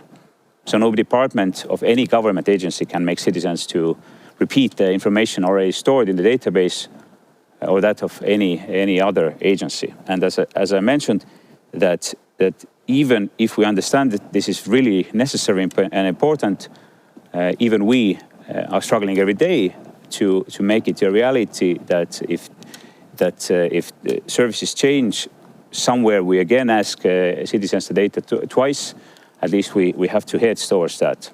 And like a great success story, for example, Estonia was able to take the once only initiative to Europe, and actually you can check it out from a European Union website that at least there is a promise that once only principle throughout Europe will, according to the European Union statements, will launch in already 2023, and the idea, as how they have emphasized it, that it will enable public entities to share citizen data with each other, so that people using any public services only have to enter their information once. And I would actually my recommendation, not only to Estonia and not only to Europe with the once only principle, would be that actually after that, another, what I would claim, like a twice mandatory, so once only but twice mandatory, would also be necessary. Meaning that if you have, it's good, or it's one part of the story if you have asked the data once, but it's really important to force the person or the organization or the public sector organization who is asking that information to think who else would be able to use that data. So if you have to ask new information from a citizen, always think also who else could use it. How can you actually reuse the data, be more efficient, and find more value from the data? I think that would be like a second very important initiative, that first you ask the information only once, but secondly you force the policymakers and the tech people to think that where this data could also be used. This forces them to think about outside of the box or outside of the public sector, so-called silos of ministries or departments, and they would think where can they use it. And I think another aspect why this project is important, the once only principle, is that it shows that even small countries can make a very big difference, that if an idea is good, other people are willing to take it on. Another idea what comes to my mind from E-Estonia very recently is our idea of data embassies, what uses where the idea is basically that how can we digitally back up our country, all the services and data. And I was really happy to hear from the morning presentation also some ideas from your side about that. But this shows that strong ideas tend to spread, and I think people will, or different countries will continue also that trend, using digital ways to back up their country for natural emergencies or whatnot. Now, national strategies and sector plans. So, of course, the largest point of national strategies is the communicative aspect. Basically, that communication is everything. You must have vision, obviously, to move from point A to point B, but vision also needs communication. Otherwise, if there is no synchronization between sectors or development, so it's necessary. However, as a disclaimer, it should always be said that, at least according to my opinion, to say it perhaps in a diplomatic way, I would say that in Estonia, innovation has often happened also outside of national strategies and sector plans. The takeaway from this shouldn't definitely be that national strategies and sector plans are not necessary, rather that sometimes innovation can also happen despite of them. And it's very much about it depends about the dynamics of the government and the level of centralization. And also, basically, if there's the dynamics between national strategies and sector plans, that if a national strategy is more general and perhaps weaker, then stronger sector plans come in, and vice versa. And especially if I look from a perspective of academia, then one of the lessons learned is that even the hard part before compiling and composing and putting together and discussing and debating the national strategy, a big issue is also about definitions. Because if we don't understand the same thing in a similar manner, it's really hard to move forward. A great example, what I thought, a very recent one, what I thought would be interesting to tell as a case example, a topic what is really relevant in every country nowadays can come, for example, from UK.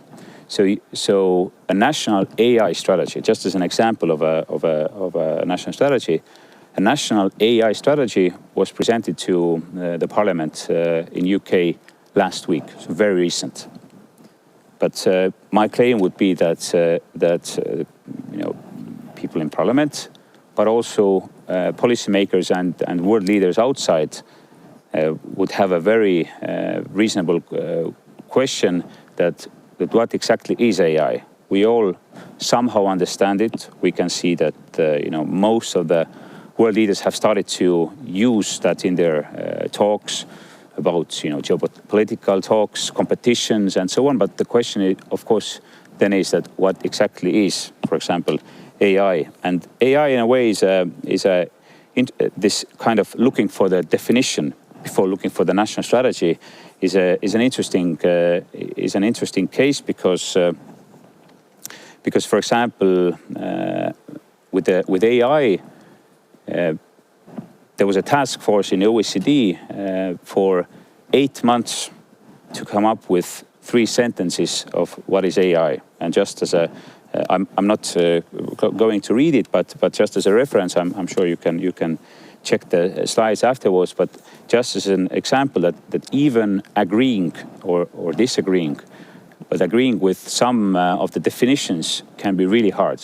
But at the same time, when that is solved or consensus is reached, it's much easier to move forward.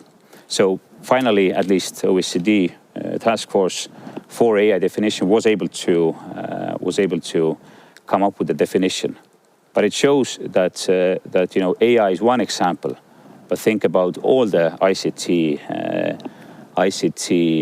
innovations, just randomly cryptocurrencies, to name a few. Can we really understand everybody in a similar manner what it is? Is there a difference between state-issued cryptocurrency, decentralized, and so on? So it needs time to even define things. How about specialized legislation on e-governance? So my claim here, because I'm not a legal expert, is based on a professor in Taltech, Italian University of Technology, where I come from, Professor Katrin Metcalf, who has actually very good 3 points about specialization of e-governance. First, and I think it's not even just her opinion, but I would say that it's a common understanding of Estonian e-governance academia and people working in there, is that there shouldn't be any specialized legislation on e-governance. and that necessary provisions of e-government should be in all applicable legislation. And the point mainly is to avoid creating of like parallel systems or irrelevant legislation what nobody anyway uses.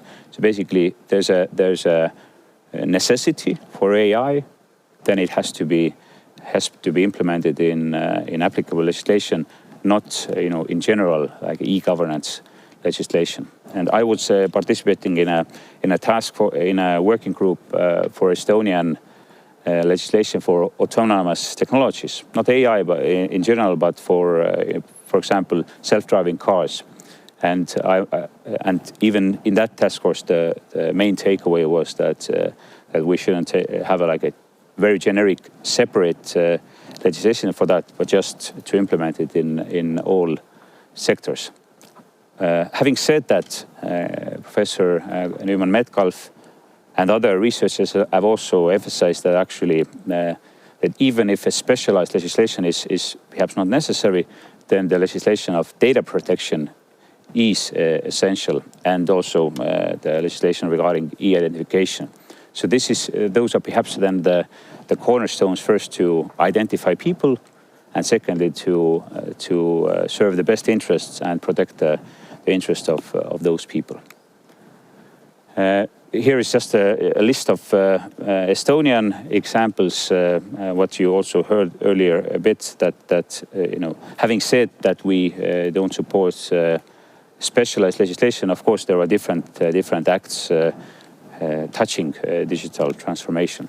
Now, how to ensure, what would be my takeaway about or ideas towards ensuring political will to invest into ICT and make ICT part of each sector, besides the well-known and obvious ones of change management and leadership, that everything has to be supported from a top political aspect. At least we have come to understand in Estonia that quick wins are necessary to have this quick feedback loop of success.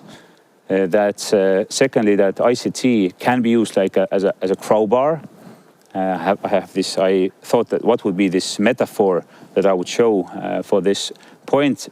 And I think the metaphor with the level and fulcrum is very good, because it shows that first, that ICT is like a system. It's not something itself, but it's a system where the stone as a political problem has to be identified, and the force from a political point of view has to be applied, just that ICT can help to leverage it, can help to amplify it.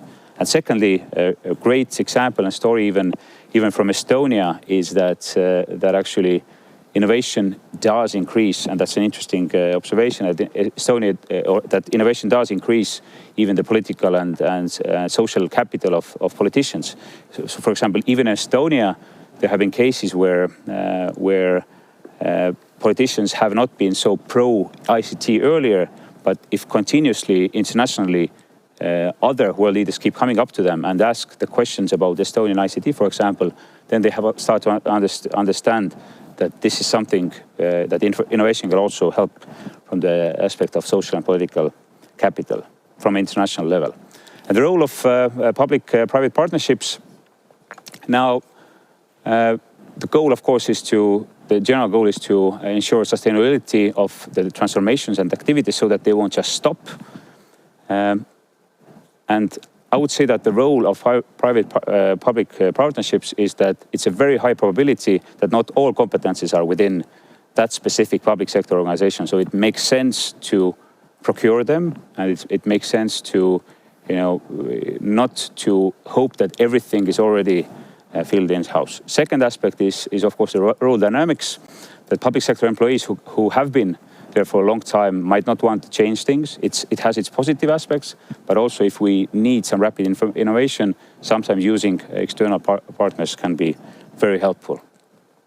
So public companies can move faster, and they always come with new technologies in a way like less monolithic design, what people in ICT would say. Plus, very important thing what we also saw in Estonia, and even if you think about the companies which you are currently cooperating with Estonia, a lot of their growth and the empowerment came from working together with the government. So in a way, the claim would be that using private-public partnerships or using private companies actually gives opportunities for your local talent to develop those things, and they can local SMEs can actually have growth opportunities for that. And everything what I said today here, I've also written in some longer opinion pieces, so you're free to read them in a more extended manner. I'm really happy to answer all the questions. And as a final comment, I always urge to think about academia in a way that if you have some great new ideas or innovations in governments, also take that discussion to academia. There's one example from Cambridge University Press in a journal where I'm a member of editorial board, which allows you to submit your ideas and experiences to academic journals also, because then you can receive feedback, you can have a discussion and so on. So it can be a new thing. And with that, I conclude. I really thank the organizers. I'm looking forward for a very interesting event, and also I'm really looking forward for the Q&A session, which is about to start. So thanks a lot.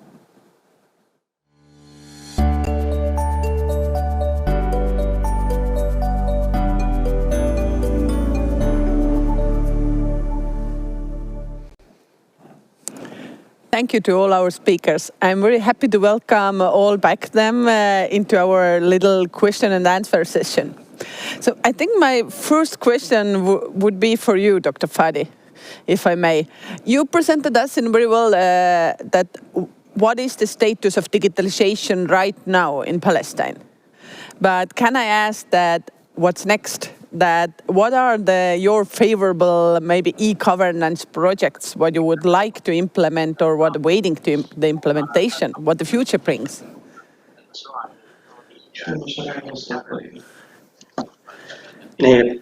Thank you very much. Thank you very much for your question. Now we are working in Palestinian government in several projects like private cloud computing and disaster recovery site. This private cloud computing for government institutions, they will host their servers and application and database on our cloud. And disaster recovery site there will be outside of Palestine to disaster recovery for business continuity and to sustainability for e-services to present for citizen and to business.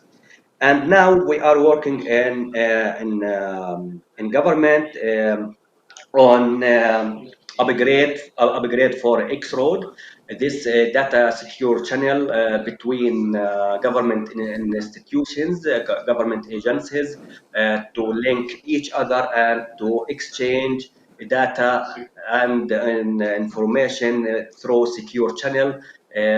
This X-Road, upgrade X-Road, this cooperation with the Estonian government, with a cybernetica company to run and operate this X-Road G2C and G2B.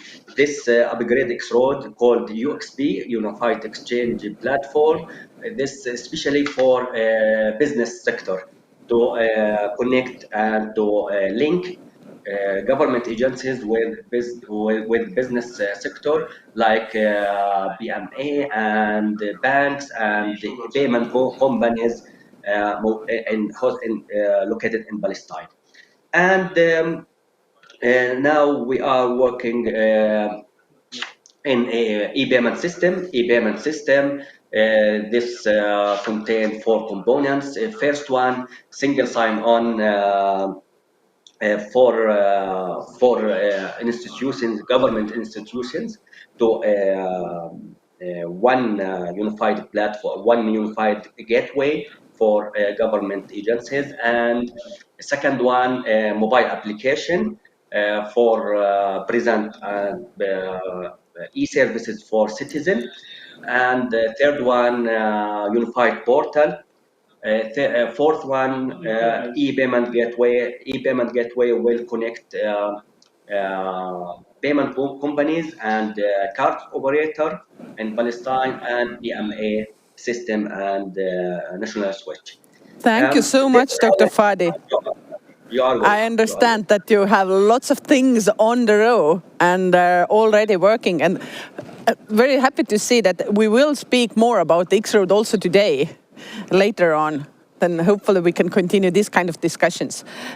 One question what I have here is also, we spoke here, and especially Florian showed us different examples about the different e-services, what can be done and so on. But everything looks nice. But is it anyhow possible to measure the impact of e-governance? What it gives, or how to measure the impact? Yeah, so this is one of the questions that we get the most frequently, and to be honest, in some ways it is easier to measure than in others. Some of these calculations are quite straightforward. For example, we know how many digital signatures are being given each year, and because obviously we certify them as well. But if we imagine that the average paper signature takes around 15 to 20 minutes, driving to a place, having a meeting, signing stuff, going back to where you were before, then we estimate that the digital signature alone saves around 2% of the GDP. So there are some ways that you can measure this. Other ways are very hard to quantify, and I think that's okay. One thing that is really important to me is the quality of life that goes beyond just the saving of time. So if I know, and I do know this in Estonia, that all of my government dealings through the entire year, I can do, and paying, like doing my own bookkeeping for my own company and everything, I can do in 30 minutes in total from the beach. That gives me a very different outlook on life than if I know I have to take a day off to get my new passport. I have to take a day off or pay €1,000 to get my tax advisor to do my taxes for me. So all of these things, they add up. It will very much depend on the individual, on the government organization, how inefficient or efficient they are today, and how good the services are in the digital world. So you understand the main thing how we can measure the impact, then it's the time. The time? It is definitely time, and in many cases time is money. Sometimes time is joy, but usually time is money. Definitely, do I agree here. Inner, you spoke that how everything started and what are the, let's say, key steps and how to have this kind of political readiness for that. But I think the other thing is that how to ensure that citizens want to use these services. Do you have any examples, or how to motivate the citizens? Yeah, I think number one thing is that e-services have to be simpler. So, and we can think about that every day. For example, if we want to renew our document, we have to be really practical and honest whether it's more efficient and more trustworthy to go to an office where you can, let's say, update your passport, or it's easier to do it online. Perhaps I think that the key then would be that besides just measuring the time, is also the transparency of all the procedures. That, for example, in Estonian legislation, there are sometimes cases where they say that handling or processing this document or this applications takes up to 30 days. But in an electronic and digital world, I would very much want to know actually the key question: how far is my thing and when is it getting ready? So the 30 days in digital times is not enough anymore. But I would really like to understand. Basically, where's my document? Even if I could see it further from different transportation companies allow you to track things. So for me, the future digital government could be that if you actually can track how your document is moving between different parties in the public sector. But is it possible to say that what was the key trigger for, let's say, the Estonian people? Why they started to use ID card, for example? Some things are, I would say that perhaps, so one thing what I also mentioned earlier was the trust in government, that this is easier, it's more efficient, but sometimes you also have to manage it in a different way, like with political force and power in a way that one exact example would be digital school system. Perhaps we will hear about that later in this session, but at least they had it in the early beginning that there was a group of heads of schools which said that, we will just start to use it, even if the stakeholders very much involved, like students and teachers, were not so happy always about it. So sometimes it takes some political courage also to force through very slightly unpopular things. But at least if we think about the school, then it's not like so that example of starting to use digital services did not have we couldn't see any bad consequences of that. It was just an experience. Thank you. Thank you so much for your all. I'm very sorry that we don't have more time for the discussion right now. We have to go on with our program. But everything, I think, was very interesting and had us the first glimpse that how the e-governance have built it up, or where to start building up the digital society. And now we will go on more, let's say, into deep dive. But before that, we will have a short break, and after the break, we will already then have a more deep dive and speak about digital identity, speak about X-Road or interoperability, what was already mentioned here. And there will be a very interesting discussion, panel discussion here about that, where I encourage you all to be very actively involved and ask your questions. But right now then, as I said, we will have a break, and let's be back here, everybody, 12:30. Thank you.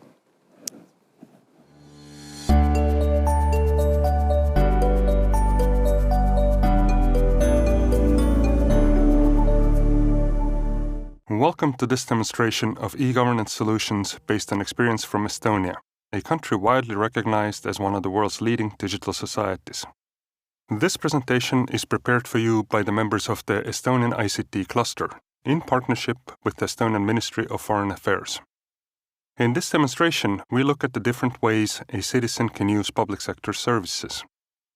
We start with registering the birth of a child, and then registering the child for school, e-health solutions, business activities, the border crossing system, justice systems, and real estate transactions. At the end of the presentation, we will look at how financial transactions accrue to the state budget management system, and how information is exchanged between the systems using an interoperability system called the Unified Exchange Platform. To get started, the citizen will use their unique digital ID number to log into the Citizen Portal, a central gateway to all public sector services. He or she enters their personal ID number and password and presses Login using Smart ID. A verification code is then sent to their mobile phone, and once they verify their identity with the PIN number, they are logged in. The same login procedure is used to access any public sector service in Estonia. As we can see, Michael Williams is logged into the system, and there is information automatically pulled in from the person and marriage registries. Michael is married to Jean Williams, and they have 2 children. Today, Michael and Jean are celebrating the birth of a new child, and since it was a home birth, Michael needs to register the birth in the person registry.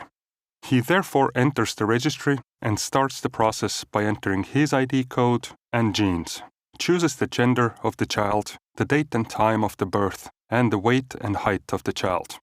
Once this information has been submitted, the birth is registered. We can see information about the new child in the Citizen Portal. However, the child does not yet have a name. In fact, every new child gets their digital ID before they get their given name.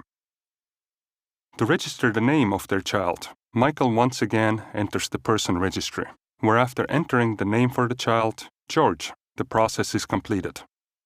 Looking at the Citizen Portal, we can now see that the information about the child is complete. While in the Citizen Portal, Michael notices that George's sister, Maria, has not been registered for school yet. To register Maria for school, Michael uses the e-school system. Before Michael can start, though, the administrator of the e-school system must open the registration process. The e-school system is used to manage student and teacher information, curricula, class scheduling, grading, and communication between students, teachers, parents, and government officials. The administrator starts the admission process and loads new student information from the population and address registries. It is now possible for Michael to register Maria for school, so he selects one of the 3 schools presented to him. The school selection is based on where Jean and Michael live, the local school district, and other factors. Michael selects the first option presented, and his choice is automatically sent to the e-school system. The administrator of the system can now see the school selection by the parents and can confirm the selection. In the Citizen Portal, we can see now that Maria has a designated school. Next, we look at the Ehealth Systems. In this scenario, Michael is taken to the hospital by ambulance, and we can see how patients are registered in the hospital and provided an initial diagnosis in the hospital information system. For expediency, we can see that Dr. Martens is already logged into the system. To get the patient registration started, the doctor enters Michael's ID number. At this point, Dr. Martens has already examined Michael, so he can enter both the registration and the initial diagnosis. He enters that Michael arrived at the hospital by ambulance, selects the diagnosis from the standard classification database. In this case, he selects pneumonia. As a comment on arrival, he enters high fever, difficulty breathing.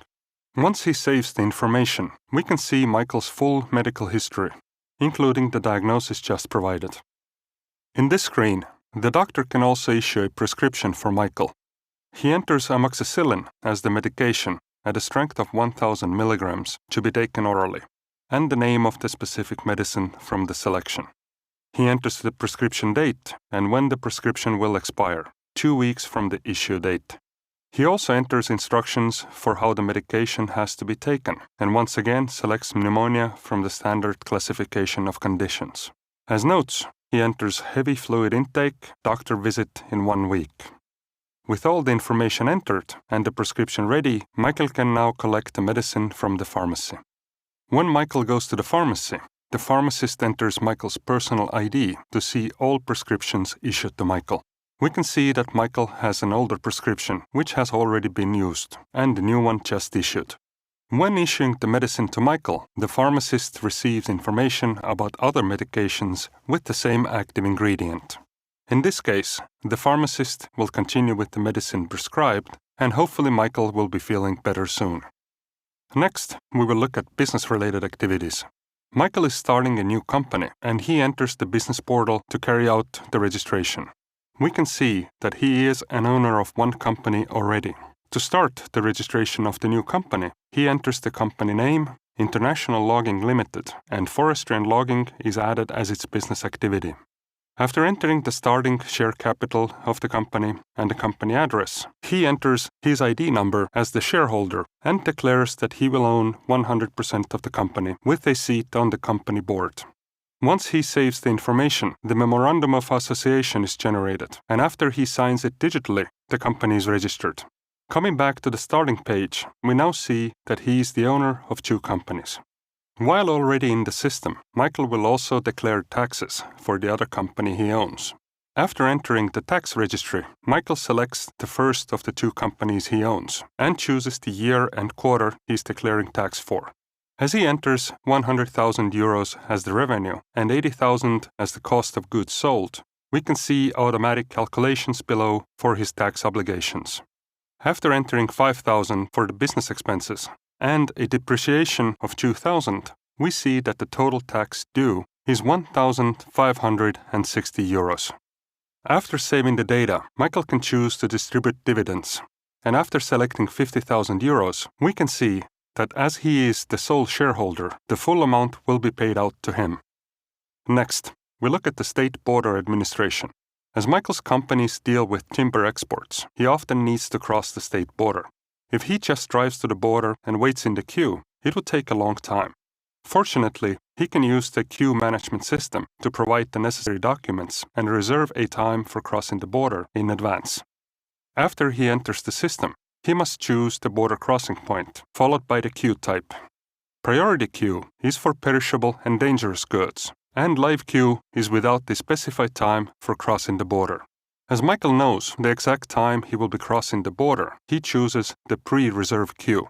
After selecting a time for crossing the border, he enters his ID number, name, travel document number, vehicle registration number, and vehicle type. In his case, truck with goods. After verifying the data, the information is automatically available to the Border Patrol and Customs officials. As the final step in the registration, Michael makes a payment to cover the border crossing fee. Let's switch hats and look at the system from the border official's side. He can see information about all cars, trucks, and buses coming to the border in advance. And as we can see, Michael's registration is at the bottom of the list. There is a clipboard icon next to Michael's registration, which means that he has been automatically and randomly selected to go through an in-depth customs check. There are other notifications in the list. A green mark next to the name means that the data comes directly from the population registry, and a red warning means that the person has a criminal record. In one case, we see a notification flag by the ID number. When clicking on detail, the official can see that this person has a history of human trafficking. Armed with this kind of advanced knowledge, the Border Patrol and Customs officials can prepare and schedule the workload for the smooth passage of vehicles across the border. Continuing with our presentation, we now look at e-justice solutions. In this scenario, Michael has a conflict with a business partner, and he has decided to go to court against them. To enter the claim, Michael enters the commercial court solution from the Citizen Portal. He's given a choice whether to enter the claim on behalf of himself as a person or as a company representative. He chooses the latter. To get the claim started, he chooses International Timber Limited as the claimant and selects Defendant Advance Exports from the list of companies retrieved directly from the business registry. Next, he is presented with the choice of case types. He selects Contract Violation and for the claim summary, Delinquent Payments. He chooses to add a proof of claim document to the case to complete the claim info, and now he is once again required to pay a state fee. After entering the credit card information, the card number, expiry date, and security code, and submitting the payment, the claim is now entered into the e-justice system. To see where the claim goes next, we need to log into the system as a court clerk. For the purposes of the demonstration, the login process is simplified. In real life, the clerk would use their ID number-based authentication method. Once logged in, the clerk can see the new claim in the dashboard, with the status pending. And upon opening it, the detailed claim information is displayed. To register the case, the clerk starts by selecting a judge. When selecting the judge, she notices that there are red notifications next to the names of some of the judges, which means that they're not best suited for this particular case, based on the workload of the judge, expertise, or a potential conflict of interest. As Justice Bert Alfred does not have any conflicts, she goes forward with him as the judge for the case. After registering the case, the clerk continues with scheduling a hearing. She starts by selecting a suitable date and time from the calendar. As we can see, the calendar is synchronized with the judge's calendar. To choose participants in the hearing, the list of shareholders of both companies is directly retrieved from the business registry. She selects all of them, Michael Williams as the claimant, and Anthony Jones and Stephen Ellison representing the defendant. Now that the hearing is registered, notifications are automatically sent to all participants. Moving forward in time, the judge now logs into the system during the hearing. Upon opening the case, now with the status of pre-trial, he can enter the judgment information by selecting the judgment type, in this case, consent judgment. He can also upload any case-related documents. After choosing Fine for Defendant as a sanction and entering fine of €10,000 as the judgment summary, he completes the hearing and effectively the case. As we can see, the process is fully automated, and all steps other than the hearing can be handled without the claimant or the defendant ever having to physically come to the courthouse. As a matter of fact, if both parties provide adequate documentation and the case is clear, the judge can render the judgment without the physical hearing. Continuing the demonstration, we now look at real estate transactions. In the real estate section of the Citizen Portal, we can see that Michael already owns one property in Kenya. As he is interested in buying another property, he enters the land registry. After verifying his identity, he can look at his properties or start a search for a property. Upon selecting the property he is interested in from the search results, he is provided with detailed information, such as ownership information, map view of the location, and a street view of the property and surrounding area. In another view, he can look at tax zone information. Once he decides that he is interested in the property and has negotiated the purchase with the current owner, Stephen Ellison, they can complete the transaction in the land registry. Once Stephen Ellison logs into the system and selects the property from the list of his properties, he can start the change ownership process. As they have agreed that the payment for the property is already deposited in an escrow account, he can complete all the steps from his side, and Michael will complete the transaction. He starts the process by selecting Michael Williams as the new owner. Next, he needs to pay the state tax for the transaction, after which he can sign the sales contract. We can see from the status of the transaction that to achieve the completion, Michael needs to sign the contract as well.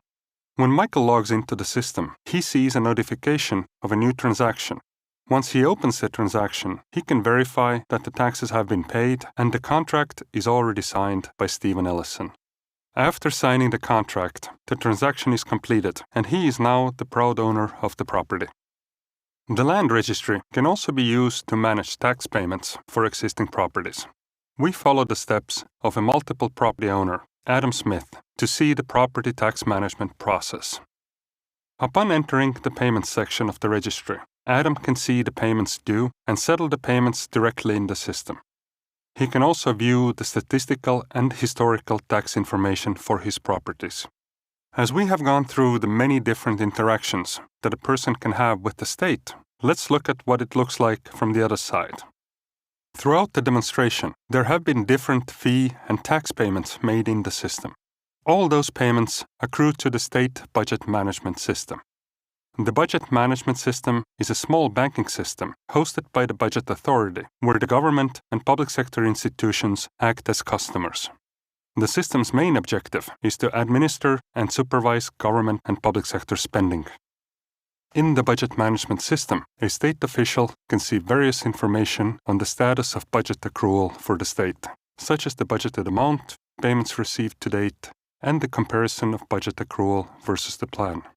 Diving deeper into the payments received, the official can see the payments for the border crossing, state fees for the court procedures, and land registry operations already visible in the system. Throughout the demonstration, we have also seen that information is actively exchanged between different systems and registries. For example, the information about persons, their family, medical data, property, and court case-related information.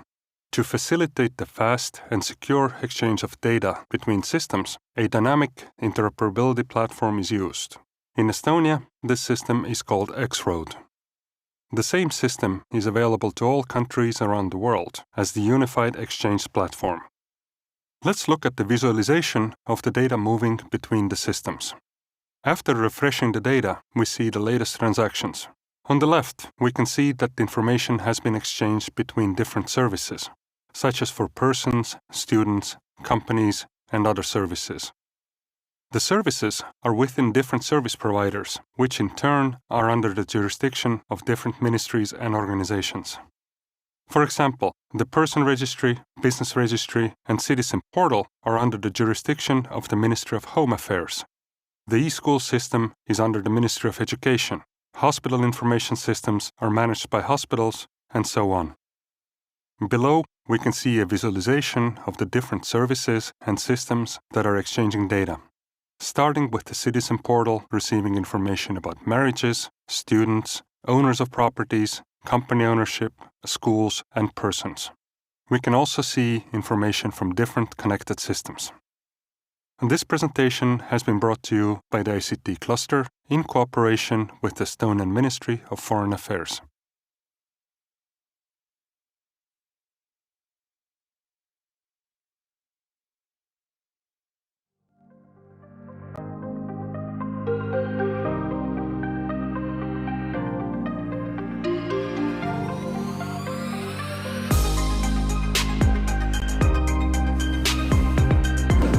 Mm-hmm.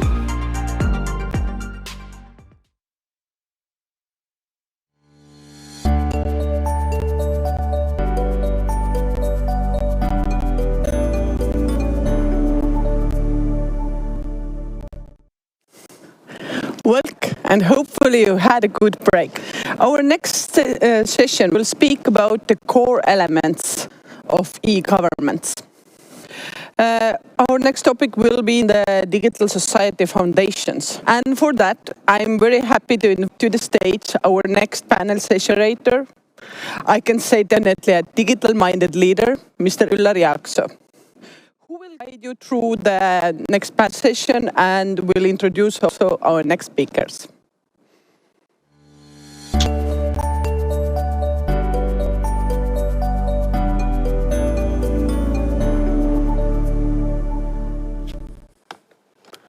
Hello everyone, nice to hear you all back here in this online training session. Next session in the panel today will focus on the Digital Society Foundations. A good foundation you actually build the purpose. I would like to go back in 30 years when I was a young student in Estonia, just joining the first non-digital bank and became in very early stage as CEO of that, where all the bank accounts were on paper and there was no electronic ID. Through the last 30 years, we have seen how the banking sector, telecom sector, logistics, and now the startup environment has benefit from those very strong digital society foundations. In the next session, we will have two presenters. The first will be Oskar Poola from company Levercode, company also member of Estonian ICT cluster. And the focus will be on the digital ID, electronic ID as the key factor to identify every participant of the society. And the second presentation will be made by Jani Kamalanathan from the company Cybernetica, also member of Estonian ICT cluster, and that will focus on the data exchange, the secure data exchange between all the registers of this digital foundation. Digital foundation is not to be undervalued. We have to focus very strongly in session to understand the basic principles, ask the right questions, and build a perfect concept for the future, the development of the digital society. Now, moving towards the presentations, we'd like to ask kindly to the stage Mr. Oskar Poola, the CTO of the company Levercode, Estonian ICT cluster member, and the expert on the eID solutions.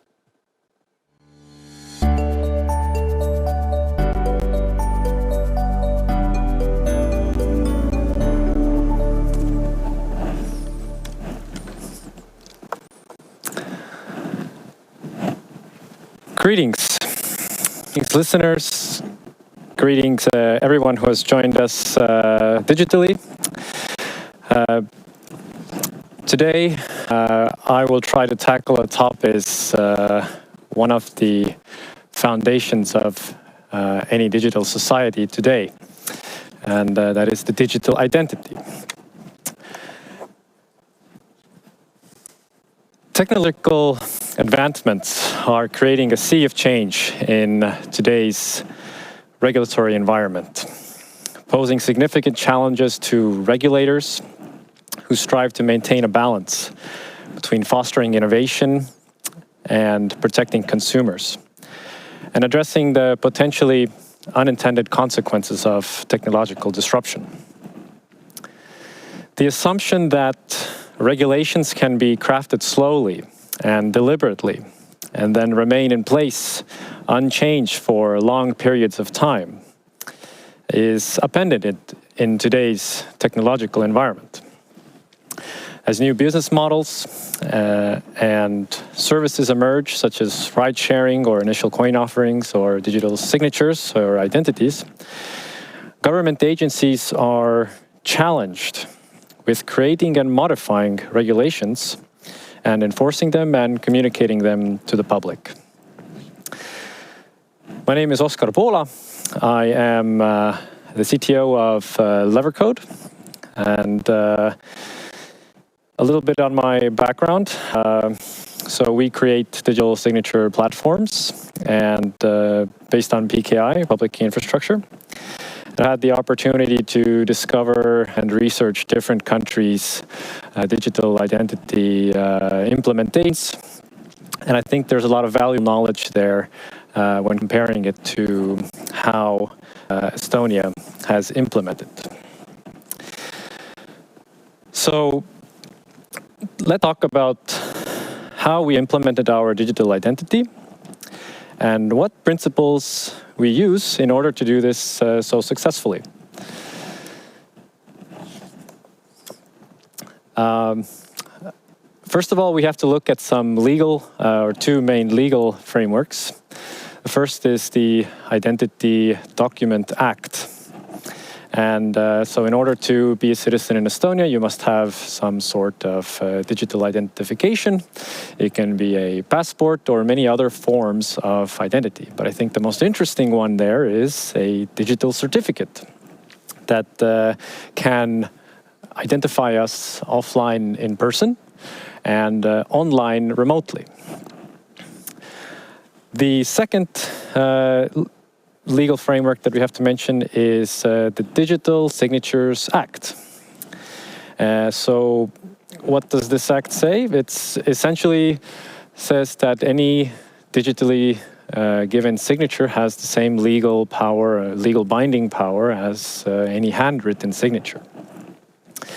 And if we look into the meaning of a digital signature, it says that a digital signature is a set of data generated by a system of technical and organizational means that a signatory uses to indicate the relationship to a document. And this must fulfill three main criteria. It must enable the person whose name the signature has been issued to be unambiguously identified. You must be able to identify the time of which the signature was given. And you must be able to link the digital signature to the data in a manner which excludes the possibility of undeniably altering the data and meaning of the signature after it has been given. And any signature given with this compliance, with these principles, does not require any other type of certification to prove its validity.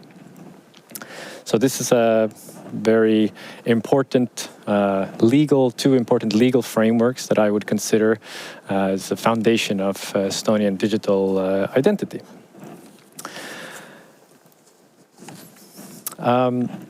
If we are going to talk about legal framework, we also need to talk about institutional frameworks.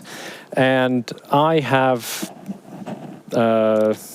would like to talk about three main institutions that, in my mind, are responsible for this this type of society. The first one is RIA, which is the State Information Authority. And what are they responsible for? We need to look. So they developed the vision and strategy in the field of electronic identity, and they are the advocate of this field in Estonia. They're also responsible for the compliance and the security of the secret key carriers in the EID tools and the software on them. They're responsible for the functioning, development, management of EID software components, and also responsible for the interoperability of international electronic identities as well. Another important institution, or it's a private company here, I'd like to mention is SKID Solutions. And they are the trust service provider here in Estonia. There's only one trust service provider here. In order to have this title, you must go through a vigorous audit procedure to make sure that you are able to manage the certificates that you issue to your citizens. The third very important institution I'd like to talk about is the Police and Border Guard. So in order to verify our, so to say, citizens or clients, we need to see that they are physical people and that we can issue them a certificate in order for them to use it to authenticate and sign digitally. So what they do is they measure you, they measure your biometrics, they measure your face and your fingerprints, and based off of that information, they can deduce that you are a physical person and you can have a certificate here in Estonia. So these are the main three institutions that I would mention. And moving on. So in Estonia, we have something that's called personal code. Some countries have something similar, like in India we have Aadhaar, and in America we have Social Security number. So this number is not considered personally identifiable information according to our Data Protection Protectorate. So, but it has a few simple bits of information within it. So starting from the beginning, the number 3 indicates that I was born in the 90s and then that I'm a male. It indicates that I was born in the year 88 and in February of the 25th. And the last 4 numbers are control numbers that you can do a certain calculation to make sure that the number is real, or the personal identification ID code is real. We don't have to keep this number a secret, unlike in America, for example, the Social Security number. You need to keep it secret because you can essentially steal someone's identity if you know this number. If you wish, you can say this number. It will not pose any sort of risk to me or to any of the services that I use, based off of the technology that our digital identity is built on, which is public key infrastructure. So PKI, or public key infrastructure, is an idea that was born in 1976. And it's a very clever bit of technology that enables us to identify ourselves and to ensure that the sender is who they say they are. And that information will not be altered in transit when sending it to someone else. And it operates on the basis of 2 keys, a secret key and a public key. And it's evident from the names of the keys that one key is secret and must be kept protected and can only be used by the person whom it has been issued to. And the public key, on the other hand, is available to everyone. And there's a specific link between these 2 keys that identify them to each other. So this model with a secret and public key enables safe entry into e-services, digital authentication, and giving digital signatures. It also allows for the transferring of data securely and confidentially. And all operations performed here are used by using PIN codes. So we have 2 PIN codes. One is a 4-number PIN and the other is a 5-number PIN. And this prevents the misuse of my EID even when the PINs are not known, because only I know them and they are my secret that I can keep. So I would say that this is one of the foundations of Estonia's digital society. It's a public key infrastructure that has been implemented here. And in Estonia, I would categorize 3 main components here. There is a registration authority, which is Police and Border Guard. There's a certification authority and a validation authority, which these 3 components in unison create the technical and organizational capabilities to issue, manage, and revoke certificates from citizens who are using them. And even though we have a ID card, or which we call them carriers of different IDs, all the information on the carriers is the same.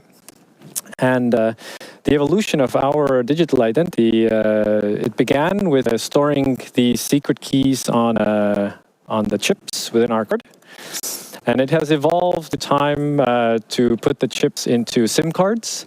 And our final sort of evolution is that we can have our certificates on our mobile device. And we can still use all of our e-services and give signatures, encrypt and decrypt data in the same way, even though we have different carriers of the certificates that are still essentially the same. They just carry the private key. So thank you for your attention. And I hope you gained some valuable knowledge and insight from today's talk. And thank you very much. Thank you, Oscar. Thank you for the introduction to the ICT Foundation for a Digital Society, for the ID.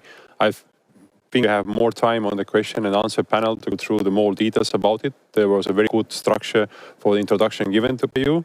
And now, moving forward with our panel, I would like to introduce Jujani Kamalanathan from company Cybernetica.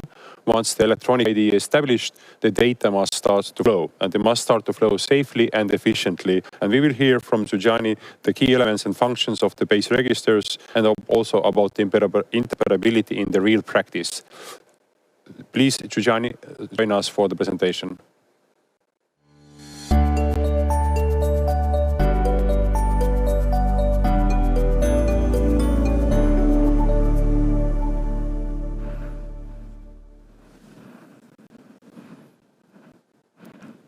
Hi, everyone. Thank you.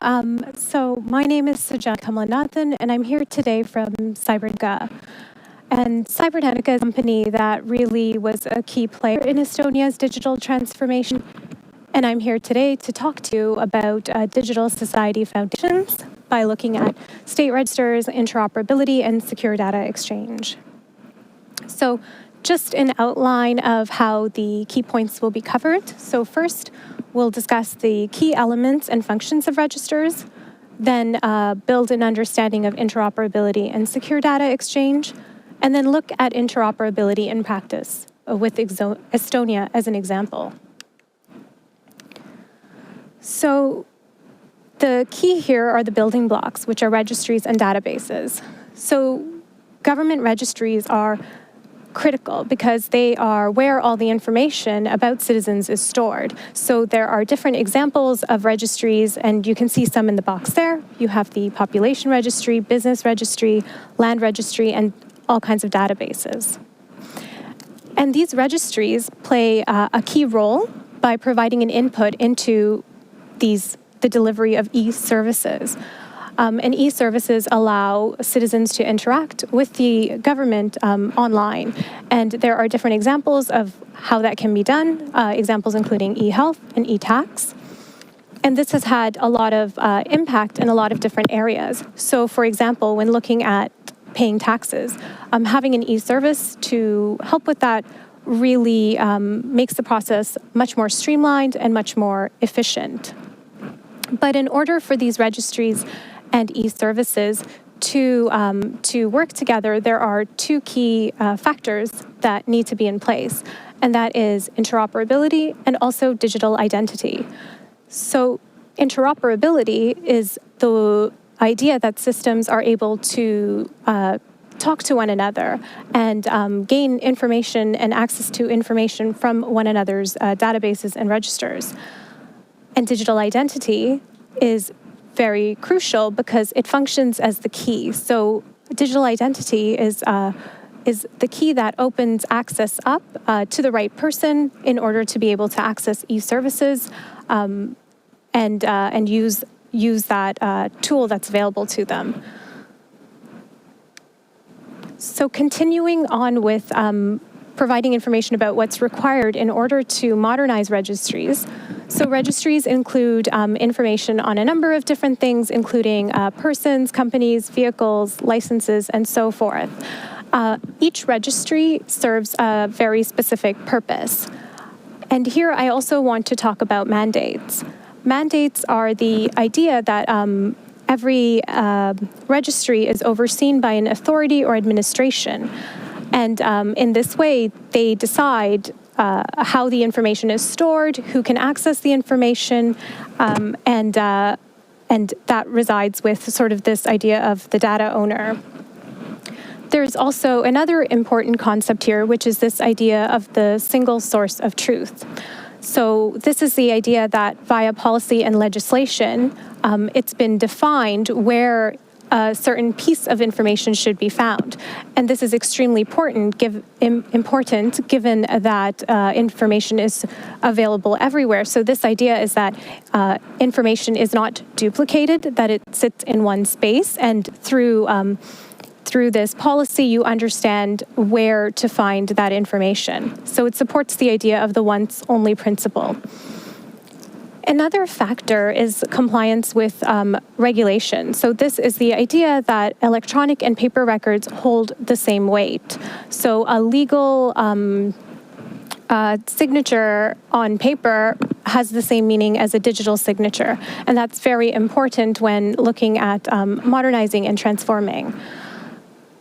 Another key term is this idea of service terms and conditions. So, of course, when processing data, it is absolutely crucial that privacy rights and the rights of individuals are respected.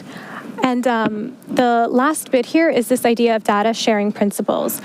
So you can connect a system technically, but it also has to be outlined somewhere who can access which data, and the organizations have to agree on how that data is accessed and make sure that that is clearly outlined. And in this way, registries and databases really are the cornerstone of public services. So in this section here, we'll talk about interoperability and secure data exchange. So interoperability and secure data exchange, it enables governments to integrate back office processes and provide services. So you can see there is an illustration on the screen that's popping up, and this is a really great example to illustrate how this works. So there are three boxes, and they are sharing information with one another directly through this red little bubble, and it's this idea of a security layer. And what this means is that there is no intermediary. The information is shared peer-to-peer, and it's a distributed architecture. So if there is another system that wants to be connected to this and needs to be connected, it can be done without centralizing the information. So the information stays with the owner of the data, but the information is able to travel securely using this data exchange. And here, actually, it's just a snapshot illustration of what this looks like in practice. So you can see that there is not a single point of or a central base where all the information is coming from. Rather, this shows all the different queries that are happening between the registries. So there's no one single point, but rather the information is distributed throughout the architecture. And here, I would like to just quickly go over the technical architecture. So up top, there are the governing, there is this idea of the governing authority. So this is the Estonian example. So the governing authority acts as a bit of an anchor. And there is a registry and a database which identifies who is in the system and how the services are going from one to the other, and also trust services, so authenticating, timestamping, and certifying the transfer. And all of this is kind of under the eye of a monitor as well. So that governing authority is a really key layer. And then below that, you have kind of the more practical layer. So you can see the citizen as an example. So the citizen wants to obtain some information through the citizen portal from, in this example, the Department of Motor Vehicles. And you can see that when the query is sent through, it does not go directly from the citizen portal to the Department of Motor Vehicles. Rather, there is a security layer there, and this is very important. Like it's a very key component of the interoperability platform, because what the security layer or the security servers do on each end, what they do is they authenticate and make sure that the information can go from the other end also encrypt the data along the way. So in this way, it is a layer of protection. And then, of course, all of the transactions that are happening are also overseen by the governing authority as well. And in this way, it really fits this idea of security by design. So this is the CIA triad. So confidentiality, the idea that only those who have the right to access the data can access the data, that the data is available and has integrity. So the data that I pull from the database that arrives to me is the exact same form and hasn't been manipulated along the way. But more than that, there are 3 additional layers to the security in the secure data exchange. So first is this idea of scalability, which is that there is no one single point, but rather it is spread out and can kind of grow organically. So the information, you cannot find all the information in one place, rather it's distributed through the network. There's also non-repudiation, which is this idea of everything that goes through being legally considered a fact. So you cannot argue with what is in front of you in terms of the data. And also auditability. So this idea that an external party can come in and can audit the process and see the transactions. And lastly, now that we understand the idea of registries and interoperability and secure data exchange, just a little bit about how it works in practice by using Estonia as an example. Of course, Estonia faced many challenges. It's a relatively young nation, and there were issues with poor connectivity, and establishing new connections was very expensive, and there was also really a limited budget. So prior to kind of this system being implemented, the registries were managed and financed like completely separately from one another. And it was considered an absolutely critical mission to have these systems communicate with one another. And this is also very important because these registries contain very personal data. So security is of utmost concern when considering this. And a government interoperability program was launched in order to develop a solution to this problem. And with this, I think from 2001, the system has been in place, but of course it has been updated and enhanced since then. So what has this resulted in? Well, it means that all the government data is accessible to organizations and persons that have the right to access the data. The data is secure, and it's also available 24/7. So you don't need to wait for particular hours to do things because the system is connected. And almost all of the services are connected digitally. The access is also open for commercial institutions. So, for example, while it's public registries, there is also the opportunity for industries like telecommunications and banks to also use this data, but only if it's permitted by the data owner themselves. And some additional impacts. So, for example, filing taxes. Filing taxes is it takes about 3 minutes. There's also digital prescription, and all of these really the improvement is that you can provide better services to citizens as a result of the interoperability. And just to go over kind of the key factors here. So it's this idea that there is this distributed architecture, that it's centrally governed, that it's scalable so that it can grow organically. And it's based very much on research and really with a security by design focus.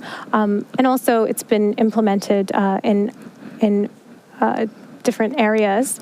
And in terms of the benefits, so what you can see is that it results in an increased efficiency of services and promotes new business values and also reduces organizational costs, technical risks, and also has the benefit of making it very transparent what is happening with data and data usage as well.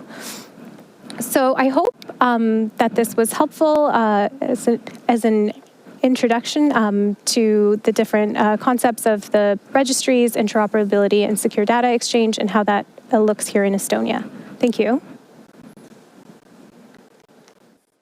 Thank you, Jujani. Please join us for the panel discussion. This introduction was really informative, and we have probably more questions than we expect to have. But let's try to answer the most important of those during this panel session here. Oscar, I will start from your presentation. You mentioned about all the key elements of the Estonian ID structure, but Estonia is operating under the EU legislation, and we know that Europe has the EIDAS regulation for that. What do you think, how valid or how good is this EU regulation of EIDAS framework for the rest of the world, and are there any good points to be taken by the other countries as well for their implementations? Yeah, I think that's a really good question. Thank you. I think that EIDAS is, in the world of digital signatures, is, I would say it's like a flagship legislation to be compliant to. A lot of other countries, just I can speak from my experience, are very interested in how EIDAS compliance is here in Estonia, and how they can implement similar procedures within certification management in order to become a more trustworthy service provider of certificates or for signatures. So I think it's something that other countries definitely look up, and we should be sharing this knowledge with them so that we can help them to achieve similar level of service that we have here in Estonia. Okay, thank you for this. I think the interoperability of the digital signatures is the aim of every citizen, whether you're a member of the EU or you live in other parts of the world. You would like to travel and make your business across different countries and still keep to the same qualitative standards of your identification there. But when it comes to the interoperability of the data registers and databases, in Estonia we enjoy this solution already like for 20 years. But at the same time, even inside the EU, we see competing models still serving the same use cases. There are still central databases built, a lot of system integrations done. How wide is this Estonian experience now outside of Estonia? I know there is a very strong cooperation between Finland and Estonia, who has established a specific institute for that, even to promote that. But how far has this concept from Estonia been now already launched or exported, and do we see any further growth of that model? Yeah, so I think this has been expanded globally and on a number of projects that Cybernetica has worked on. I know there is one right now with the Palestinian delegation as well, but in Benin, and there is the Citizen Portal that was launched there, I think earlier this year or last year. Also in I think in Greenland there's an exchange, but it's really picked because I think around the world governments have realized the value of having access or having this interoperable system, because it does reduce costs, and as this concept of big data grows, you can provide much better services. So it's really kind of the way forward. But that probably brings me to the next question to Jujani, is in order to grow, we must have some advantages. And definitely Estonia has some advantages from that. One of them you mentioned, it's already like secure, efficient. But what other advantages Estonia has as a result of that interoperability system in Estonia? How we can summarize the benefits for society out of it? There's a number of benefits for Estonia with this system. So I think that's why Estonia is seen as the leader.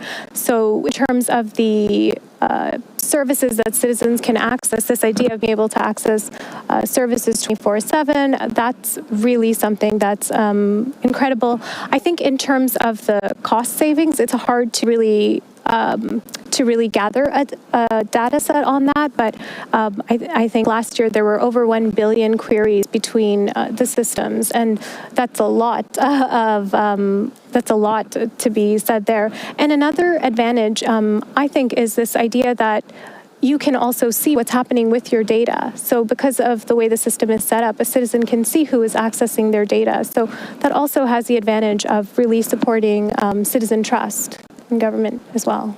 Yeah, I see Oscar would like to comment that topic as well. Yeah, I think that there definitely one metric that we can mention is time.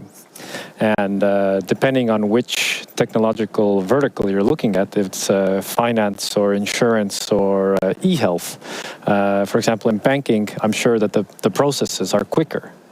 Authentication and signing enables you to use different services. You can take out a loan by digitally signing it.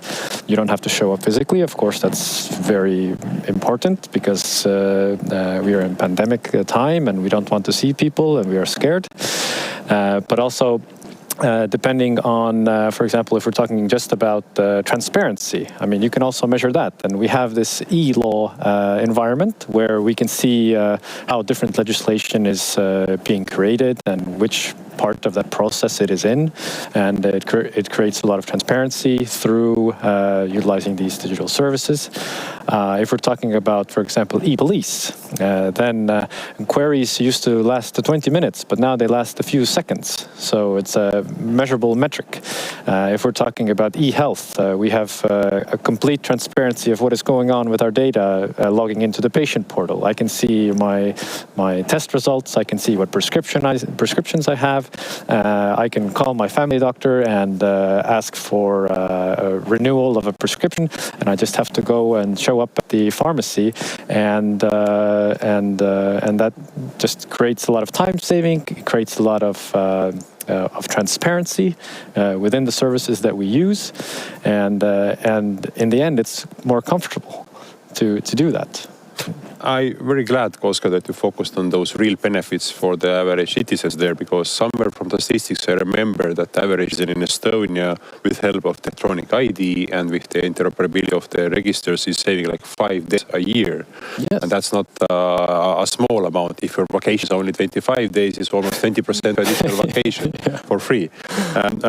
But having said that, the electronic identity is always a complex task to be launched in every country. It starts from the identification and making sure that the right person gets to the right register. But at the same time, we see the need for legislational improvements in this country, technological disputes, dialogues, also the privacy topics there. And there is question, what is the role of the private sector and the government in implementing those ID solutions? Also in Estonia, we have basically 3 of them widely used ID solutions. We have ID card you can use, you have mobile ID you can use, you have smart ID. The new ones are coming. What's the proportion between the mandatory government EID and the private sector ID, and how they work together in the same digital society? Wow. It's a tough question. Well, I think that so we're talking about the public-private partnership here, correct? I think that the state really took the bull by the horns when they created legislation that required us to carry a digital certificate with us.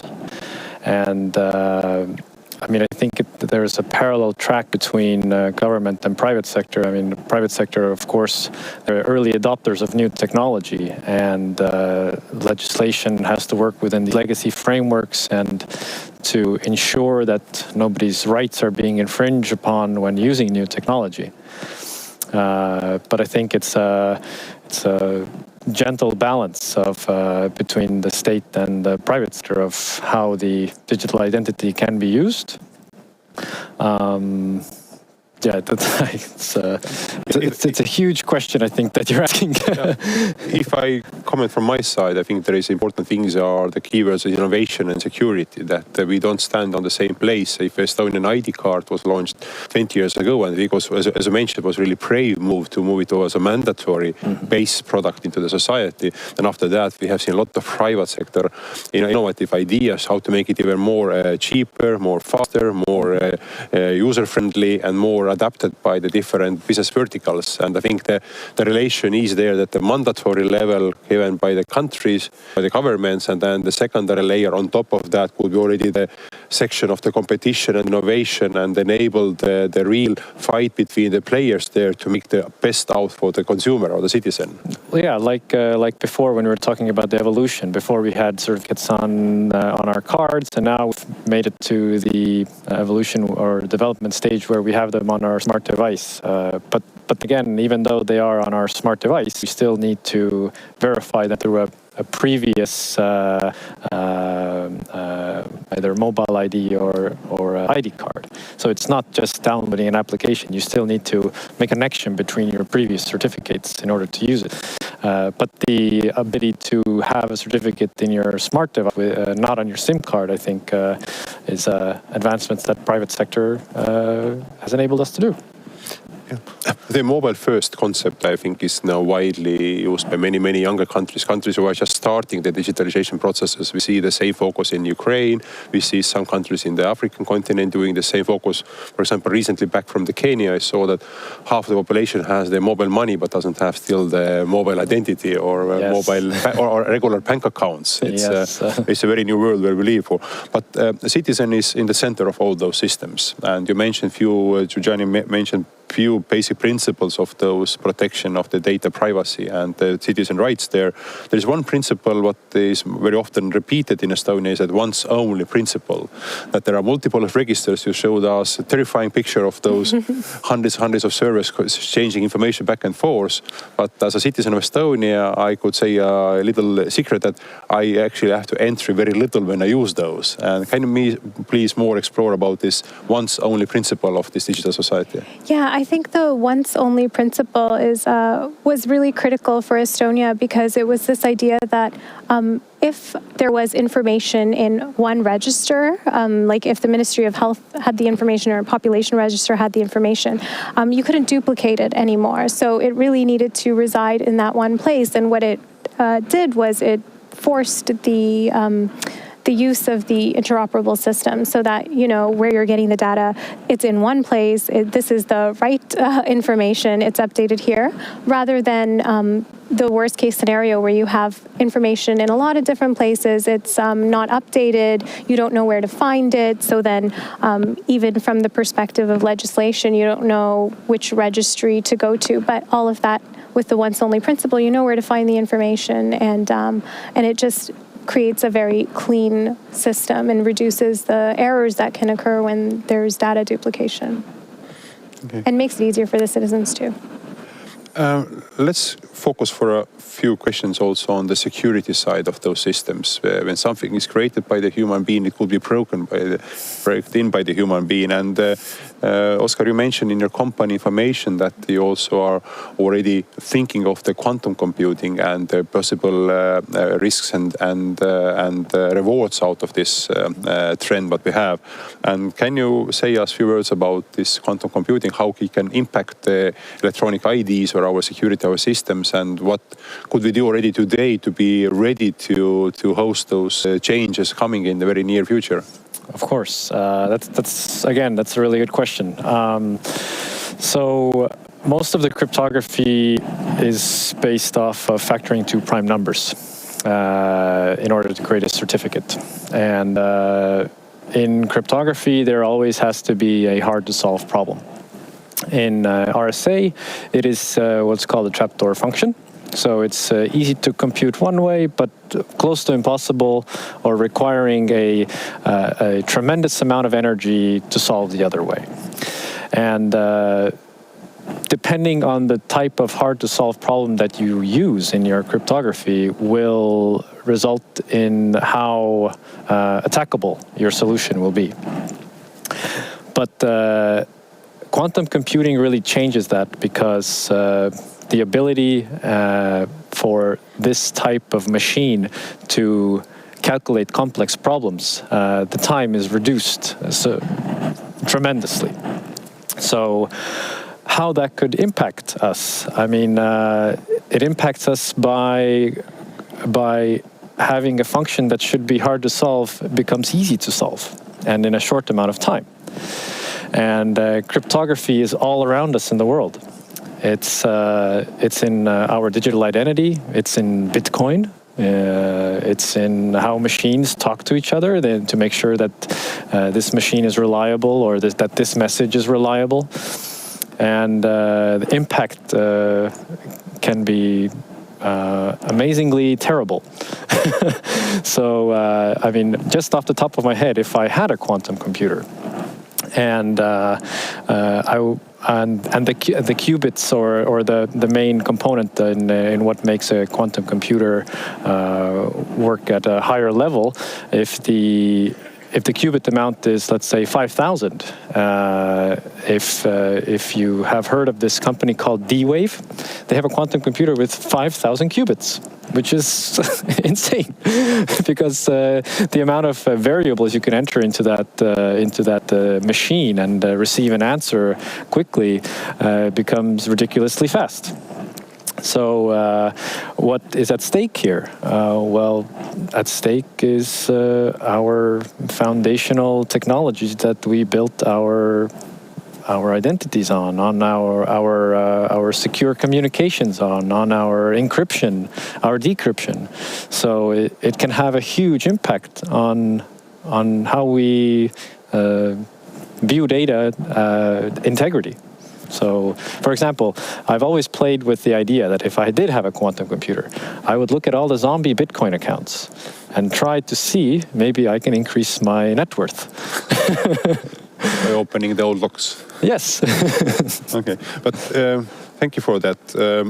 I think it's takeaway from me is that in the changes in the car industry, that the newest cars, let's mention one of them like Tesla, enables you the hardware, but the software is regularly updated, and basically it gives this kind of attitude, gives a possibility that your ID infrastructure, once it's distributed to the hands of the population, doesn't have to be changed on the physical world, but you can actually only exchange the most critical part of that, the crypto part of that, for the new software upgrade to be still secure, and that probably saves a lot of administrative cost and burden for every government by implementing those kind of solutions. Yeah. That's what my takeaway is. Yeah. I mean, the fact that cars can be hacked, I mean, that's been known for a while now, but with quantum computing, they can be hacked in a much easier way. Right, and it would open up an entirely new attack vector. I mean, I wouldn't dare to put it on autopilot, if I was driving down the road. So, but experience is a good thing to be shared, but also it gives probably the obligation to give advice. And Giuliani, I would like to ask your advice for the other organizations and governments now considering to implement also the interoperable data exchange layers, like we know in Estonia under the name the X-Road. For us, it has taken 10, 20 years to be in the level where we are. How many years should plan for the governments of their new countries, organizations, or management of new organizations to implement the X-Road principles, or in their enterprise, organization, or the country? What is your experience and your advice? How much time, how much resources, and how much patience should they plan for that? I think this is an area that's a bit of a moving target, because when you're looking at implementing interoperability, it's not just one part, like it's not just one thing. So of course you have like the technical layer, but also there needs to be political will. So how much support is there from up top to support this kind of digitalization effort? Does the population have the skills to use this? So there's a number of different things, like what is the organizational culture, and how willing are organizations to share information with one another as well. So it's a very layered process, and I think that it really requires kind of like a whole of government approach, because there needs to be, yes, of course, like a technical solution implemented, but also training and considerations for the organizational culture, the political climate, the budget, of course. So yeah, it's a big task, but I think that there is this idea that you have to do everything all at once, and I think that you don't have to. Like, Estonia's transformation wasn't all done in one go. It was a process over several years, and it picks up steam. So it's this idea that if you have like early adopters, you get more along the way until you reach the masses. So, yeah. Thank you. I think the last 2 years have shown us clearly how much more agile all the governments and our decisions should be when the black swan hits the ground and the unpredicted events take the lead of our daily life. Then we need to be really agile. I think one of the hidden values of this interoperability system is the time to market of the changes, because once you avoid the central systems or the multi-level integrational systems, you can actually very easily to generate new data flows, new service flows, and as everyone controls the mandate of their own data, and if they have this political will, if they have the need to change, they can easily start to share those data for the new services. I've heard somewhere the statistics that 3 to 5 times it reduces from idea to launch of the public service compared to the average system where you need to bring together all the system integrators and start to work on the standards and the flows that basically you can pilot very quickly. I think that's one of the hidden values there. I've been quite often asked why Estonia has been so successful on those topics, and sometimes I have answered that maybe we pronounce things differently. Instead of why not, we say why not. And if something is broken, like we had also incident with our electronic ID, potential incident, then Estonian population didn't say that remove it or stop it, they said fix it. And that brings me to the question there that the trust is a key element to that, and trust towards the government that he actually respects the principles you have implemented, but also trust towards the systems. Do you have, Oscar, any good cases how the trust could be developed? Because it starts probably from the very low level in every society, and what's the key steps to be made by the leaders of this political will to bring or build the trust in the society for electronic IDs? How to build trust for electronic IDs. Okay, so I mean, I would just go back to my talk where the first idea would be to have, of course, legislation that supports this change. Because if it is not a law, it's not obligatory. You're not obligated to do anything. I mean, for example, when I was in France and we were looking at the ways of different authentication, you have 6 different ways of authenticating yourself with 6 different unique codes. And if we're talking about a single national identity, it starts always from the law, because if you have the freedom to choose, you will choose something else. And if the solution is based on a proven mathematical, let's say, method, enabling you to authenticate yourself and encrypt and be sure that the integrity of the data has not been changed, then I think that it's already a very good starting point to choose the correct technology. Of course, technological primers are always there. You always have the option to choose different technologies. But in order to create trust, I would start from legislation, or I recommend to start from legislation and start in smaller increments of the services. I would say start with authentication only. But in order to have authentication, you have to have many other organizational and technical procedures already in place. So you need to be able to identify and issue certificates and have a similar private company like SK ID Solutions or Cybernetica, who has been developing with Estonia for the past 25 years. It's a very interesting heritage of our history of that company. And from there, you would take smaller steps to continue. Implement into banks, implement into e-health, implement into insurance, or whichever technological vertical is willing to adopt this change first. Usually it is banks, because in my experience, or in the countries that we have been communicating with, the highest interest is always financial sector. And they here in Estonia were also the let's say the flagship forerunners of this kind of digital identity implementation. So to create trust, of course, it's a very abstract question, but in that sense, if you have a sound legislation and sound technology, I think the trust comes naturally. Of course, there are always people who think differently, and this is okay, but that's where I would start. Yeah, as they say, there is no absolute systems. Every system could be once have an incident. The question is about probably the balance between the convenience and the trust. I think I think the Estonian population said fix it because it was so convenient, those same 5 days saved per year, and you can't imagine that you're going to have to go again back to the office. I think somewhere, I think all of us are using some password managers on our phones. Do we know about their management? Do we know about the stakeholders' interest or the balance sheets? Probably not. We just take the fair enough, good recommendations of the trusted advisors to use one of a few of them and make sure that somebody who is certified to evaluate them gives also some look on that. I think we have to find a lot of good use cases to find the balance between the trust and the confidence. 30 years ago, when Estonia was in the beginning of his digital transformation, we had a luxury not to have legacy systems because computers were not here still yet. I remember I started to work without any email and computer.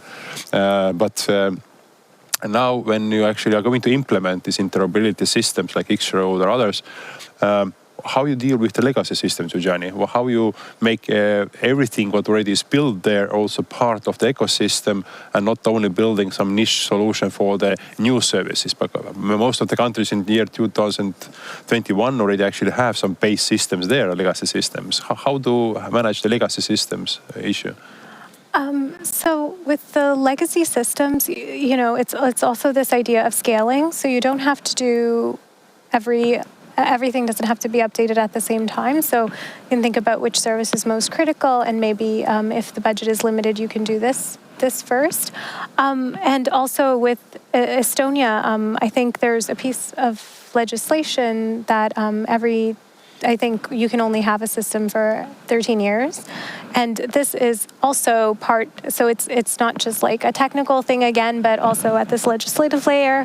And having that means that it's something that is being thought of in the background, it's mindful, and you're preparing for the idea, not that the system is going to be here for 100 years, because technology has changed so much already in the last 10 years, but this idea of kind of updating as you go. So you're not doing it all in one shot. You can't update your entire system at once, but you can do it kind of piece by piece and focusing on where you will get the most kind of bang for your buck. So where do you get the most value when you update a system?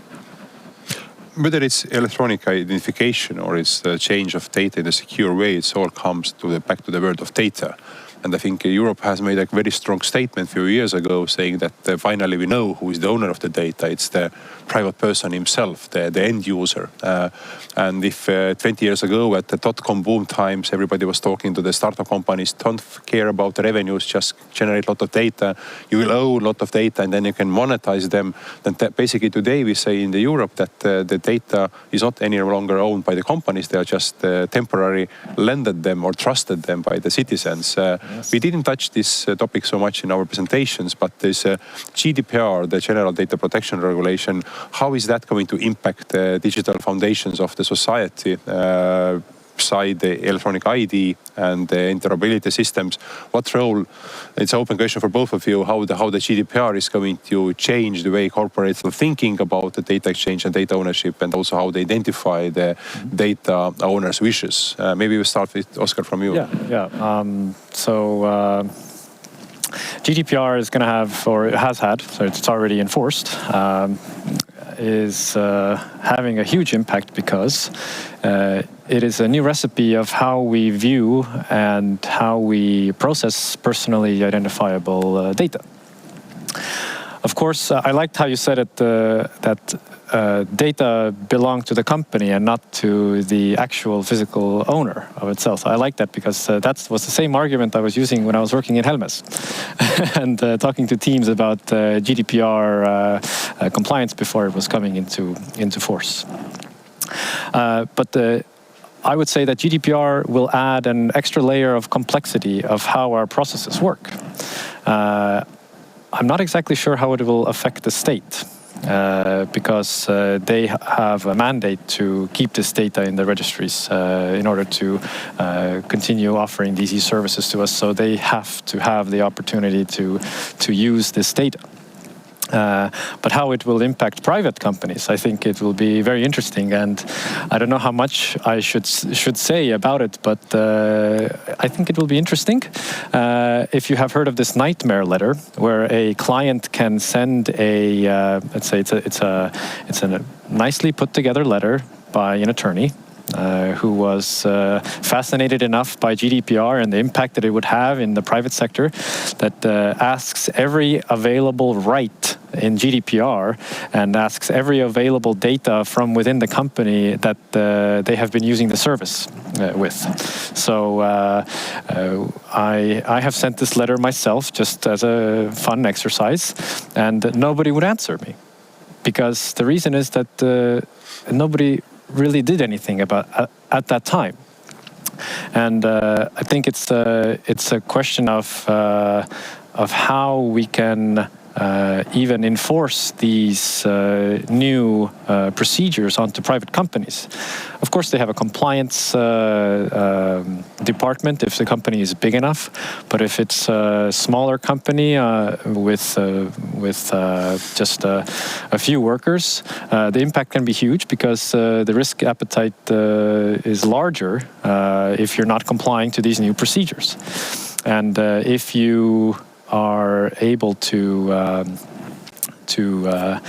send this nightmare letter and not receive a response, then you have a right to go to our Data Protection Protectorate and say that these people are not processing my personal data, or they're not informing me of how they process my data. They don't ask for any consent, that I did not ask for this newsletter. Why are you sending me this newsletter? Don't you have a consent mechanism in place in your company that asks client if we can use this data set or that data set? Because in the title of GDPR is general data. It's not personal data. It's general data, and that's data that can be personally identifiable or personally connected to you. So if I am Oscar, there are many Oscars in Estonia. But if I'm Oscar Bola, that narrows it down to 2. Because I know there is another one here in Estonia. So it all depends on how they connect the data to you, or if they,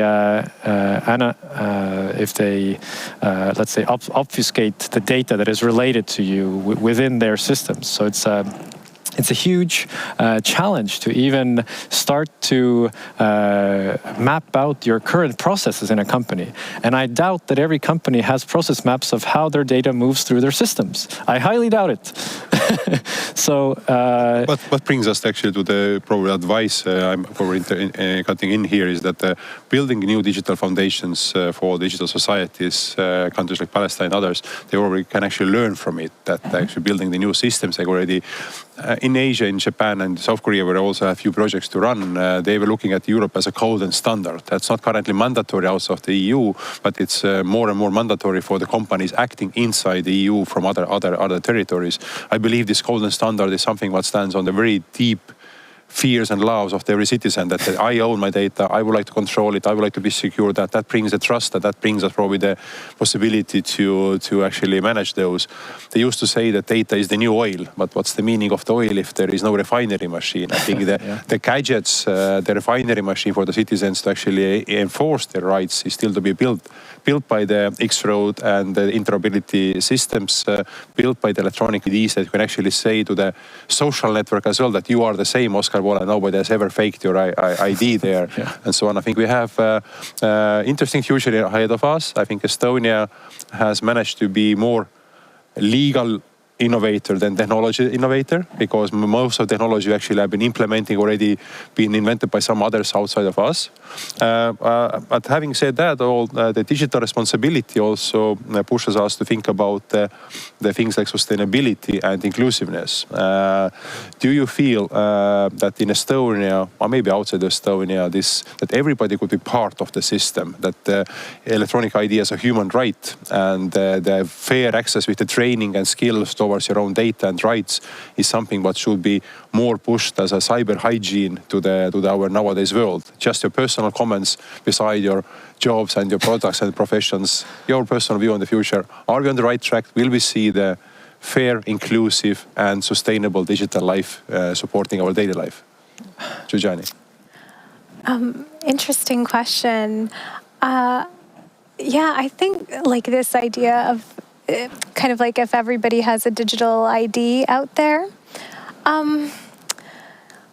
I think this is why you really need all these frameworks and regulations in place, because I think sometimes it takes a while for governments to catch up. So, for example, GDPR, I mean, by the time GDPR was implemented, so much data had already been collected for so long and used for so long, and it's playing catch up. So in terms of the trend, I think something like that would be, it really would need the right kind of legislative framework and protection of rights.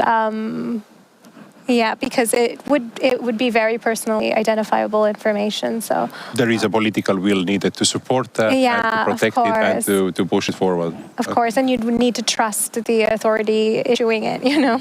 Basically, it means that all the statespeople should feel the burden on the shoulders and the heavy weight on them, but actually they're building the future for the citizens. Oscar, your final comments on the future? Yeah, I was interested when you said that we have let's say everybody has a digital ID. Who will be the certificate authority? I don't know, but I think that it's inevitable that digitalization will take our identities from physical to digital. It's inevitable that we will consume services from the comfort of our home. And it's, of course, a legislative challenge, but it's also a technological challenge, because if we're talking about these kinds of solutions, we inevitably have to talk about cryptography. And just like we have different legal frameworks in different regions, we have different cryptography standards and compliance in different regions. And how to kind of unify that legislation and this technology to have a global or worldwide ID, I think that's the billion-dollar question. Okay. By that, I have to say that our panel has also time limit. This panel has been really inspiring and informative. Many questions were your surprise, but the dialogue became even more interesting because of that, I hope. And for the audience, I would like to say thank you for listening to us. I hope you got a lot of insights, not only from the past and the present, but also something from the future. And we will see multiple systems implemented in different countries. It's important we talk to each other, share experiences, and we don't ever give up on the foundations of the digital society. So important, private rights for the data, electronic ID, efficient and secure way of exchanging the data, and making sure that it works cross-border, not only inside of some economic rooms, but also globally around the world. Thank you very much. My name is Ülle Riakso. I'm Green Energy Data Centers. I was happy to host this panel for you. Thank you so much, Ulla, and all the panelists. After so intensive discussions, I think the short break is absolutely needed. So let's be back here, everybody, again at exactly 2 o'clock, and then we will start to speak about the digital skills, importance of the digital skills, what is needed in order to build up the e-governance solutions and the digital society. So let's be back at 2 o'clock.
Welcome back to our practical e-governance workshop. I would say that our next topic will be extremely important because we can build as fancy e-government services as we want, but nothing matters when no one knows how or why to use them. So we will start now to speak about the importance of digital skills. Having the right set of digital skills is more important than ever. In our next session, then, now Ms. Triin Kangur and Mr. Tanel Keres will speak you about the importance of digital skills and how to raise the capacity of the citizens and giving you also practical examples what kind of educational systems can be used. So, without further ado, I would like to present you Ms. Triin Kangur.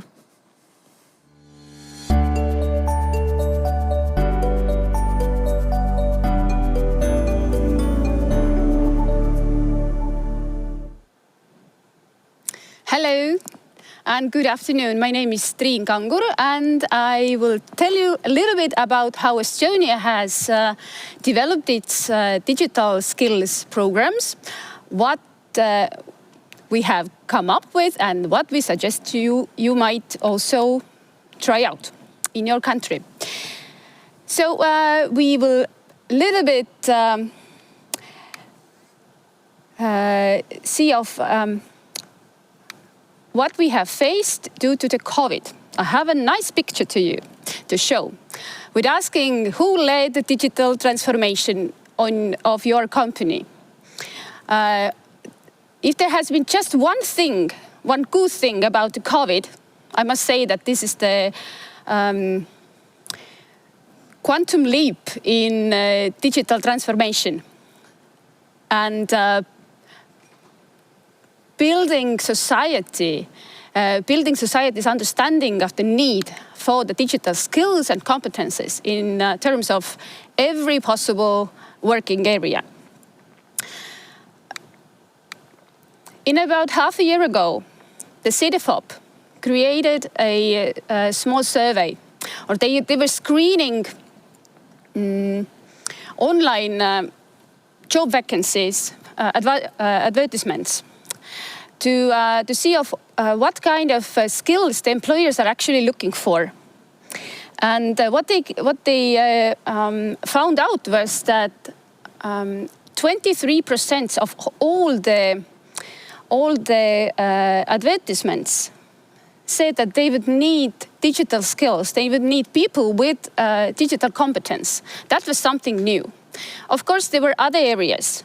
5 main areas were described that were completely new, that the CDFOP people didn't have seen before, with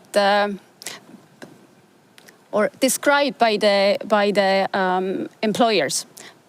The management quality, digital skills, sales and marketing, also architecture and construction and engineering. But the digital skills were the most needed one. So how do we ensure the sufficient level of skills to comply with the market needs? This is the question. How should we respond to the demand that the market has created? One thing to do, or one possibility, is to build the competences since early childhood, so that we will actually go to schools and teach the children when they enter the educational system, when they are 5 or 6 or 7 years old, that digital skills are needed for their life. They cannot live without them. So we start with the general education. We move to vocational and higher education, and of course we need to deal with grown-ups. So lifelong learning and specialization on special work-related skills is very important. And this has to be on everyday basis. This is not just one term or one-time effort. We need to focus on building the skills through our lives. And this is something that we have tried, at least in Estonia. Of course, we are facing a lot of challenges, but we are doing our best. When talking about the digital skills, we just might ask, what are they? And how do we need to teach them? Perhaps you have heard there is a digital competence framework called TICCOMP. It's a European initiative that almost every school and every educational institution has to follow. And it also has moved to other sectors, not only in education, but also in every imaginable sector your people are facing the need to do something with digital tools. In terms of these digital skills in general, we can divide them into 3 big categories. The basic ones, the basic skills, like information and data literacy, important for citizens and also important in workplaces. Communication and collaboration, especially collaboration due to COVID. Digital content creation and cybersecurity, and of course, problem solving. These are the main skills, or the basic skills we need to tackle.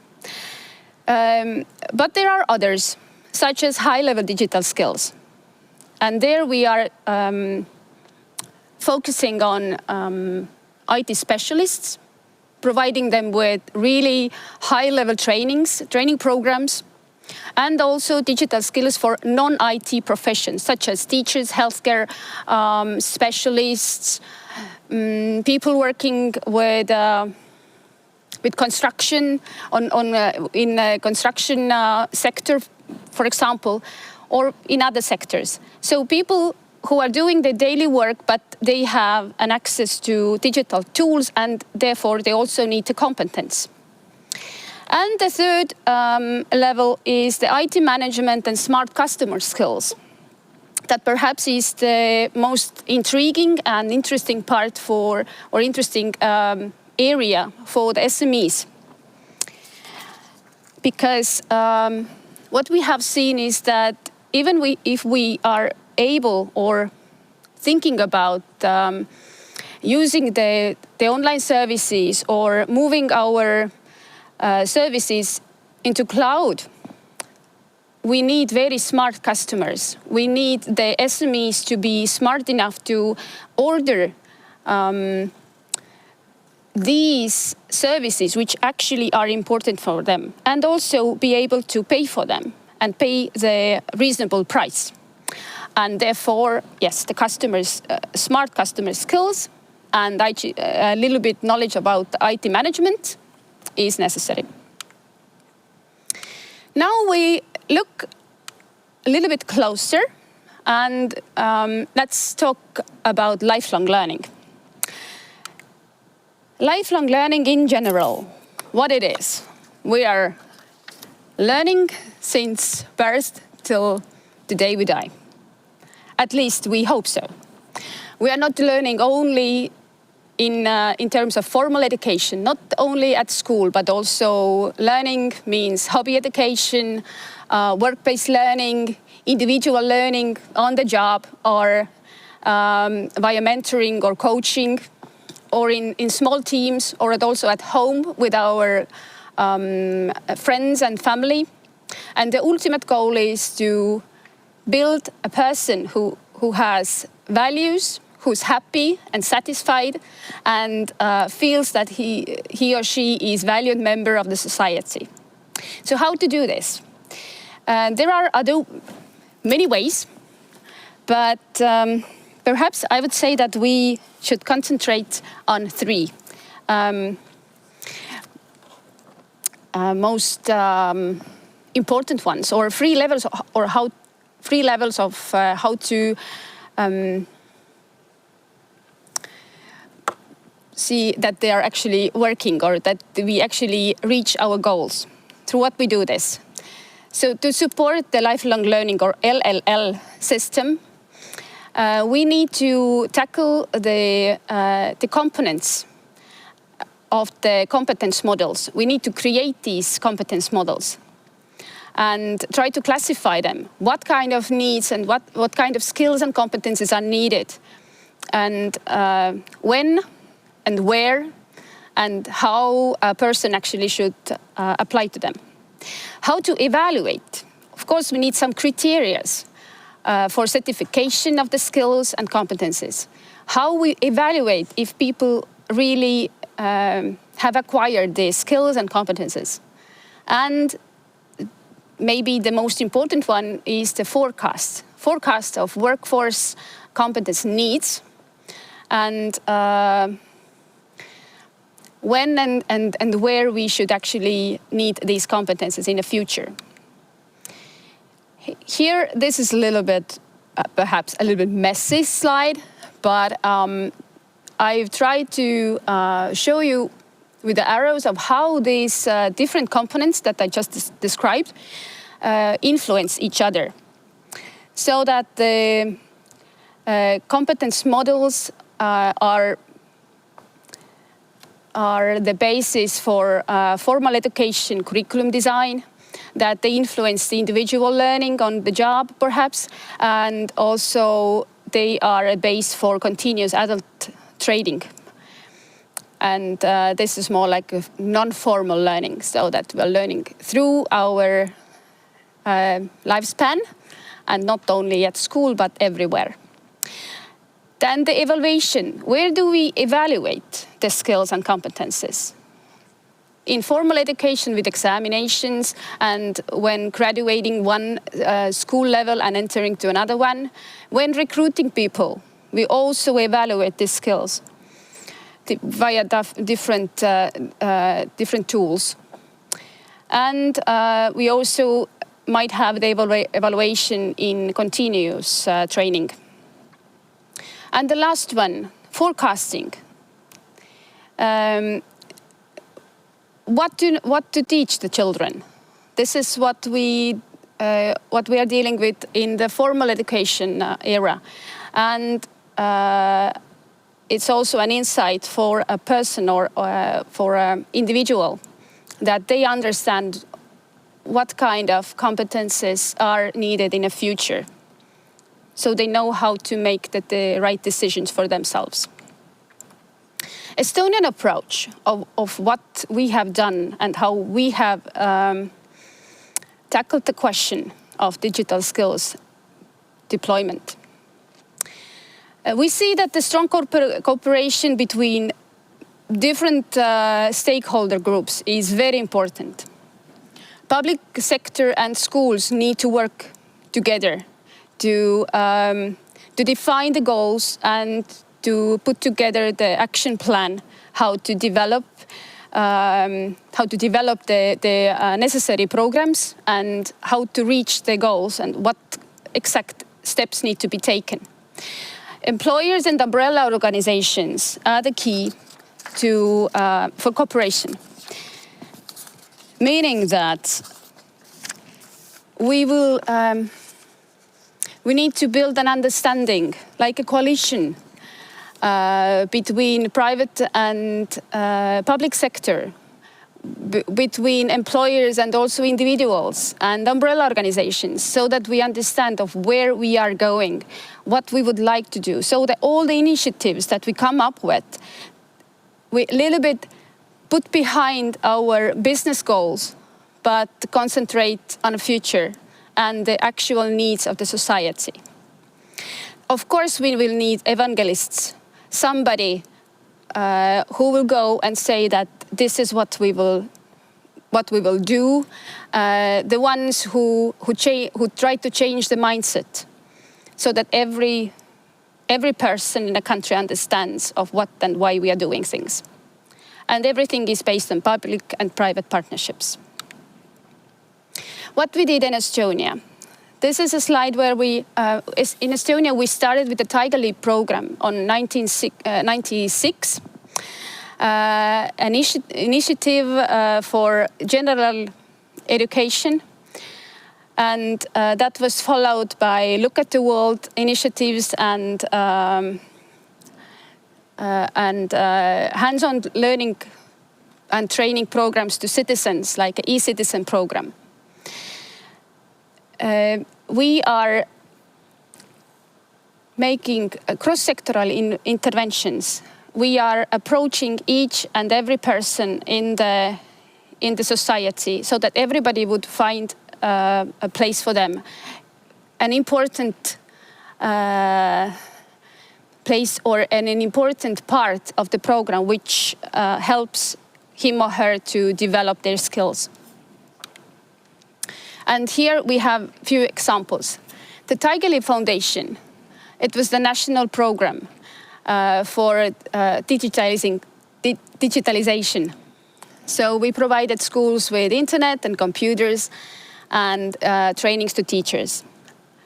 Then the Look at the World Foundation, private sector funded, super fun program to reach 100,000 Estonians and to explain them what are the internet tools they can use, what is e-banking, and what kind of services the Estonian government is providing to its citizens. When going further, IT Academy program, an IT college, new college for IT bachelor level applied education to skill the IT specialists. And then the Estonian IT Foundation for Education was established. It was an initiative for general education and universities. And again, the goal was to create and implement curriculum development, new curriculums for all the higher education institutions. And Choose IT. This is a program for adult training, retraining program for people who has no previous IT education, and we reskill them to become software developers. So these are the few challenges we have had. We have accomplished them. Of course, it's difficult to keep the system together, but we try. And keep in mind that extensive learning and teaching initiatives need to focus on a person.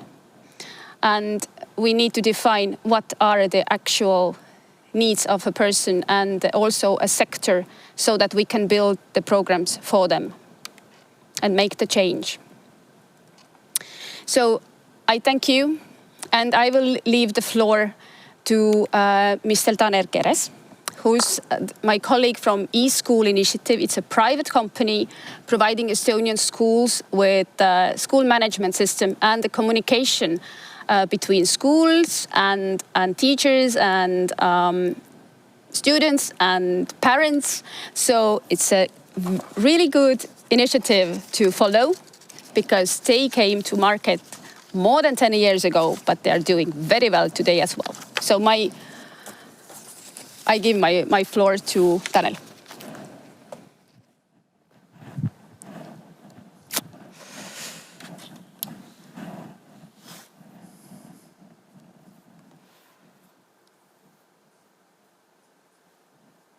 Thank you, Triin. My name is Tanel Keres, and I'm representing here E-Kool. And in Estonian, E-Kool means e-school. So it's like an electronic school, and I'm very happy to be here today. So some topics that I would like to cover today, I have put them or marked them as ICT in general education and ICT for general education. So when we talk about the country or yes, let's say state or country, why it is needed? It's basically needed for citizens. And if we are working for citizens, who are the happy citizens? Probably the citizens who can do what they want. And let's call it their self-realization. So they can actually do things they really want to do. And for that, something has to be provided by the state. Mostly it's the education, to provide education to everyone. And if we come to Estonian example, we can say that in Estonia we have defined the education as a fundamental right. It is free, and what we also think is very, very important is the free movement between different education levels, and we call it without any obstacles. So from basic school you can end up in university, and there are basically no obstacles for that. And now we might ask that, okay, education, but how can we improve the education? And it's actually a very good question, but we have to think, or let's say that everything that you can measure, you can improve. So here is a very handy, let's say, tools for that are educational matrix. And we can divide them into international or national, and also, yes, basically international and national ones. And maybe you have heard about the PISA or PIAC or TALIS assessment systems. By side remark, I can say that Estonia has very good and very high results in PISA. We are the ranked first in Europe, and third and fourth in the world. So this is definitely something that we are very proud of here in Estonia. And if we are talking about the national level, then matrix that government can use to define whether our education is good or not so good is definitely based on the data. You should get operational and reliable data, and based on this information you can actually see where you are. Another option is satisfaction in surveys and things like that, which we actually do here in Estonia. And when we talk about data, we have a separate database for education. We call it EHIS, or Estonian Education Info System. And also constant surveys that are conducted by the Ministry of Education. So why is it important to have the data? Well, a couple of words about that.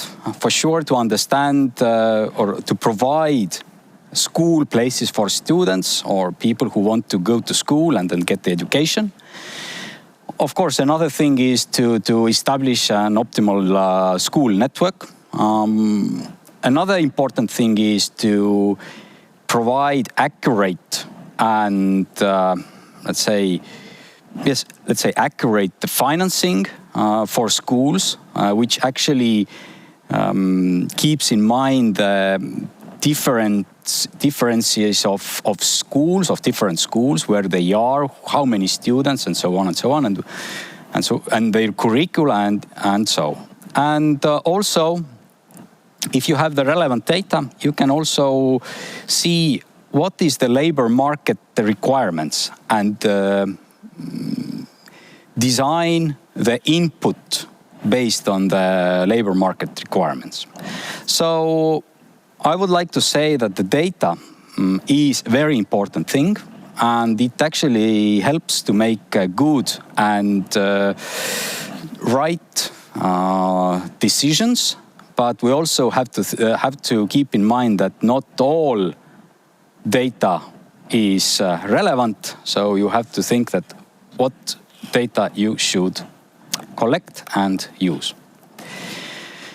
Now, when we are moving to, let's say, a little bit deeper into the data, and I will come back to why it is so important for me a little bit later. We see that when we come to the school level, the school management systems are the, let's say, backbone of education or school management, school administration. And it provides all the information based on all the information on students and curricula and so on and so on. And another system is the learning management. And this is more for learning and teaching process. Now again, if we come to Estonia, or seeing how we do here in Estonia, we have the school management systems and we have different learning management systems. So in school management system, we call it, for example, the E-Kool or E-School, where I'm coming from. We see ourselves as establishers of the digital channel between home and school, which can be used for different other services like communication and so on and so on. So yes, school management system, for example, supporting students and sharing information between home and school. And also what we have seen is very, very important is that involving parents gives a very good results in learning. Or this is also one thing why we believe that why Estonia is very top in the PISA results. Now a couple of words about the E-Kool itself. It's a school management system. Important things here are the student performance analytics and the communication, also information on homeworks and grades and absences. And this is actually very, very important information for the school administration. But also if we come to one step higher for the local government or the ministry level even, it actually gives the information what is happening in schools and allows to make the strategical decisions. The core features of our system are, as I said, connecting different parties into one system, let's say teachers, students, parents, schools, and also local authorities. And the information that we have inside there are, as I already mentioned, homeworks and lesson descriptions, grades, absence management, file sharing, messaging, and quite a lot of reports. And if we come to the positive part, or let's say that the most important things that we have seen is that teachers actually have cut their administrative time in half if they are using our platform. And you might ask where this time comes from. It's basically by the reports that the teachers don't have to do because everything is generated automatically through the system. So again, if we are talking about wider e-governance, we also in E-Kool, we follow the once only principle. It means that the data is entered only once, and based on this data, all the reports are generated. So no additional work needed. And as we involve parents into the learning process, we see that skipping rates have reduced over 30%, about 30% over 5 last years. But if we are taking or looking back to 20 years when we are already in the market, we can see that it's even 90-95%. So quite a good results. And parents are involved in the learning process and checking their kids' things on a daily basis.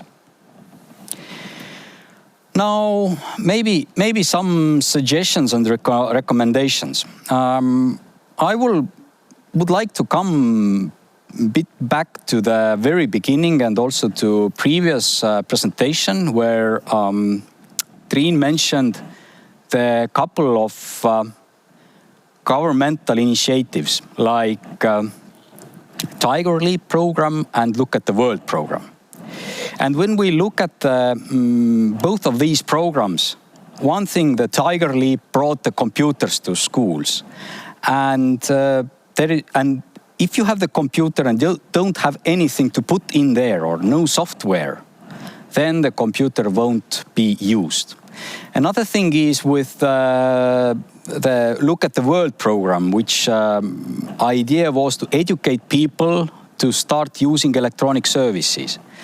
And based on this program, actually E-Kool was founded as well. So if we put these two things together, like providing computers on the one hand and educating people on the other hand, plus add services, electronic services, things start to happen.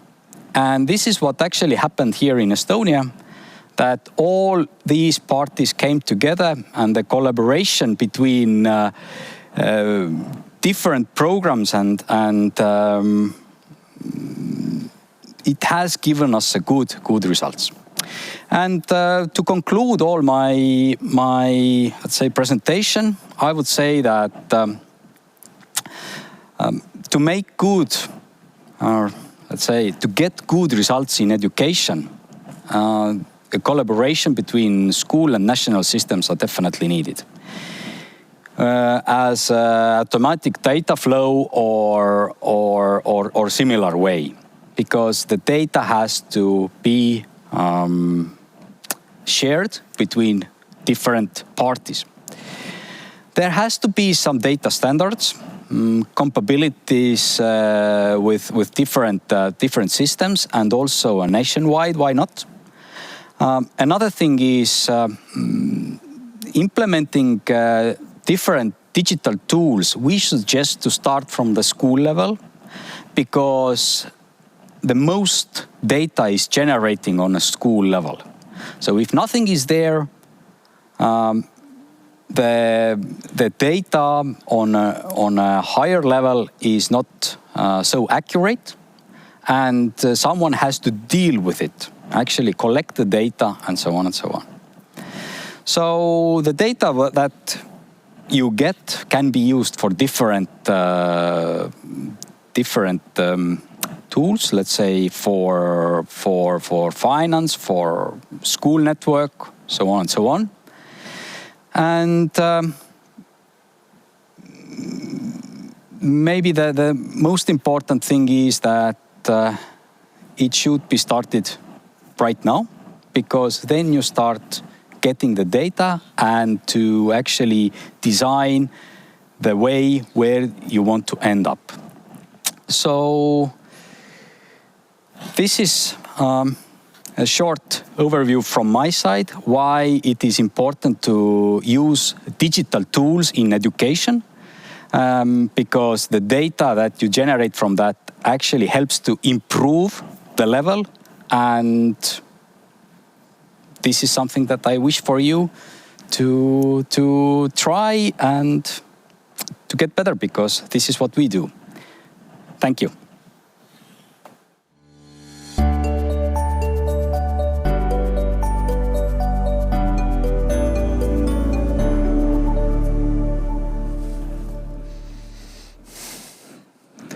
Thank you, Triin and Tanel, for these very interesting and practical presentations. And I would like to continue with all the points that you brought out, and looking also the questions from Zoom chat. That firstly, Triin, you mentioned that when we speak about the importance of developing the digital skills, then it have to be done also like in very different level. The competence level are different. What when we speak for the citizens, for entrepreneurials, for example, or ICT professionals, who should deal with all those topics? Who should, or how to bring it together? Thank you for the question. My practical view or my experience is that bringing together as many partners from different sectors is the best way. Like, for example, we have in Estonia, we have the ICT cluster putting together or bringing together different IT companies. We also have the Ministry of Education and the ICT Foundation for Education, who are the main organizations handling or holding the networks of experts dealing with digital skills. So bringing together as many experts and participants from different fields might be the silver bullet. So build a coalition, I would say. And I think the state also has a very important part they should be the ones who actually build or start this coalition, start the negotiations with partners. Very good. You already mentioned the coalition and the different partners. Actually, I think what was interesting, and maybe Tanel, you're right person to comment it, that there was this Look at World initiative and all these different initiatives, and it was said that these were done also in collaboration with the private sector. Why the private sector should finance these things or be interested in it? Yeah, thank you. This is very, very good question. Actually, the reason is that the private sectors actually found the benefit from it. For example, banking, private banks were the most biggest contributors there. And again, you might ask why it was so. Because they saw that if we move to digital banking, they can actually cut their costs quite a lot, significantly. So if people start using electronic channels, electronic services, they can cut their cost. And this was, okay, we invest, but in the future it will come back to us. And this is actually the same with public services today, because all the public services in Estonia are doubled. They are also provided in electronic way. So this actually helps us to cut prices also on a government level. So private sector actually found this is the way, this is the optimal way. Very good. And what brings back us to this coalition part, what Triin mentioned. But in that sense, then what are the most important thing when we're sticking right now to, let's say, this citizens training part? What was this Look at World to teach citizens how these kind of basic digital skills, how to use the ID card and so on? What are the most important things there that I think every participant or listener here today in the workshop would also like to say that, okay, this is possible in Estonia, you're a small country and so, but is it possible to do it also in the largest scale? Yes, I believe it's very possible to do it on large scale as well, because we have tried actually the same approach in Ukraine, for example. So when you have 1 million users or nearly 1 million people 1 billion people participating in trainings. So I think, yes, it's possible to really scale up with these programs. You need to think of what are the most practical skills that the person will get from this out of these projects or programs. Like Tanel said, that for example the e-banking, that they actually see the benefit for them. If the person sees that this will make my life easier, I get more out of the services that the state provides me, for example, or I don't need to travel that much, for example, or it's easier to contact with different parties and authorities.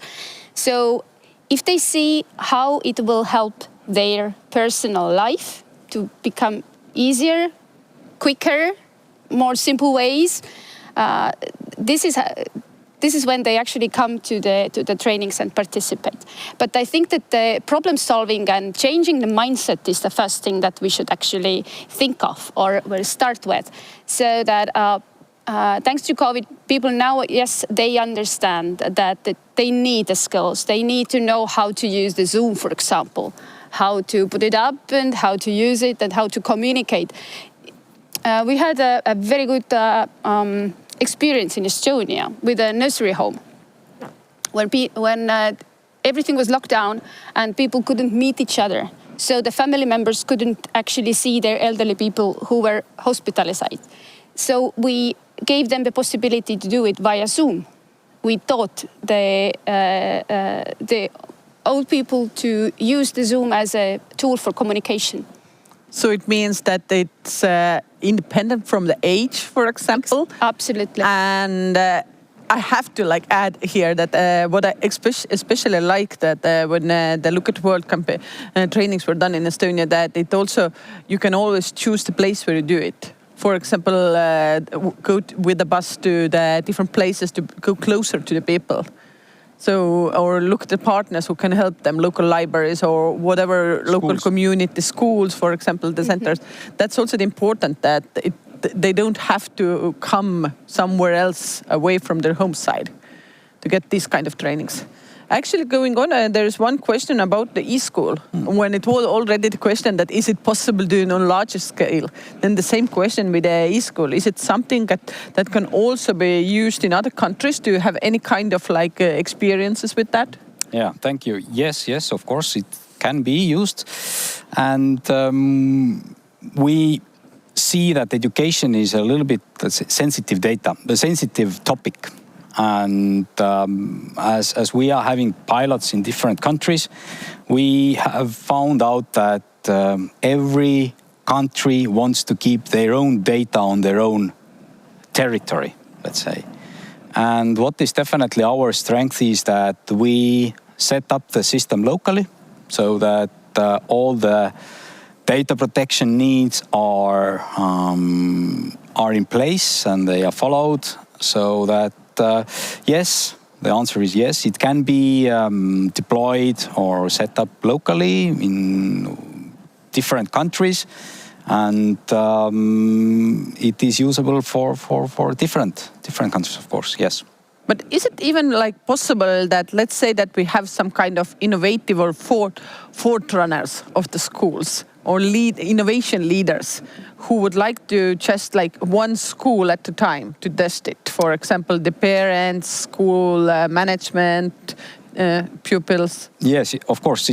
It doesn't have to be like a country scale. It can be like a school by school approach, just to understand that if it meets the needs, if it helps to make the life easier. And yes, it can be approached like school by school, not like a, let's say, countrywide scale, of course. Can I comment on this? Yes, of course. I would bring the education era more closer to this topic as well. When you said that we should be having the front runners, then I think the Taigeli program showed very well in Estonia how we taught teachers to become mentors to others, and we piloted with them. We really worked on an agile way, without knowing that this is the agile way, actually. That we piloted with new curriculums, with new training methods, with a small number of teachers. And they went back to their schools and spread the word. And they spread not only to their fellow teachers, but also to parents and to students. And via these students, we actually built a network of people who have have the necessary digital skills and also an attitude towards to use the computers and internet for their benefit in different areas. So building a network of front runners is it's a very good thing to do. So one digital-minded teacher to every school, let's say. That's the place where to start and to go on. Yeah, and I myself like feeling very much connected, let's say, with the e-school. As my children going in school, I couldn't imagine that we don't have the school management systems, that where I see the children create or where I get the information that why he or she missed from the lessons and so on. That doesn't make always the children life so easy, but okay. But I'm as a parent happy about that, to get all the information very fastly and on time. But you mentioned, Triin, also this kind of, when we're going to the, let's say now higher level education or to the ICT specialist level, you mentioned the Choose IT program. And I think it can sound a little bit incredible that is it possible with a very short time to get really like valuable workforce to the market. So please elaborate that. What have been the real results there? The real results, or and unfortunately, I didn't have time to explain you in large scale what the Choose IT program is, but in short, it's the reskilling program for adults who doesn't have any previous IT background, and we teach them with necessary or the basic skills of IT development in in one language. Usually it's either .NET or Java. And after 6 weeks of bootcamp style program, they are sort of ready to start apprenticeship in an IT company, of course mentored by a real or very skilled specialists, but they are really able to start their IT career. We have had this program over 3 years, and today we have more than 500 junior developers working in around Estonia in different companies, and some of them are not anymore the junior developers, but actually developers and managers, and so they have skilled themselves further, which is a really nice thing, I think. So this is like if there would be one thing I could recommend to take over, or one initiative to export from Estonia, that would be the Choose IT project, definitely, because it is unique and it really works. And it is possible to change one's career in less than a half a year. Tanel, would you like to comment? Yes. I would like to comment that thanks to your program, we actually have also taken like 5 or 6 developers from the program. So it's a good one. It's a very good initiative, and definitely a good place where to see people who actually made their change in life, and they see that the software development or similar things are their new hobby, and they have made this, let's say, heel turn in their life career. It's nice that they have these students, I call them students, have entered the IT market not only on private sector, but they have also moved to public sector organizations, and they are successful there as well.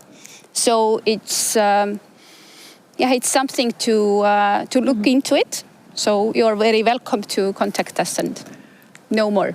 Thank you. I think during this session we got let's say very many different kind of practical ideas. That, for example, the Tiger Leap, which is the training program for the teachers and how to start to use digital means in more schools. The school management system, that how in more active and on-time way to speak with the school owners, parents. And then the Look at World, which is more approach towards the citizens overall. And then ICT specialist program, Choose IT. Then for the end, the question raises that where to start.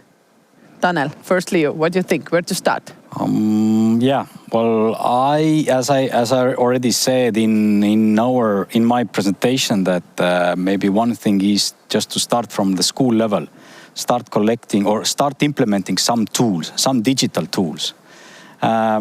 Because if you start with small steps, bring teachers behind computers, this is already a huge step, and things start to happen then.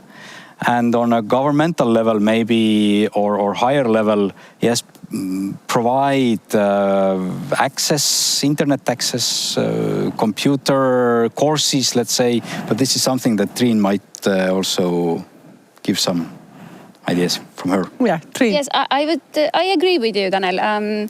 Starting from the education from general education is a good thing, but I would also start at the same time with educating the citizens. So large-scale digital skill trainings to all the citizens. That will also help to build the digital nation and the digital society, so that we do things parallel. Educate people. Yeah. Okay. Thank you so much for your insight. I think it was a very interesting discussion also. And what brings us back to this, that we need, when we're building e-government and e-governance services, then in the same time we also needing the digital skills and dealing with the digital skills in different levels. because otherwise we don't have the users. So thank you so much for this panel.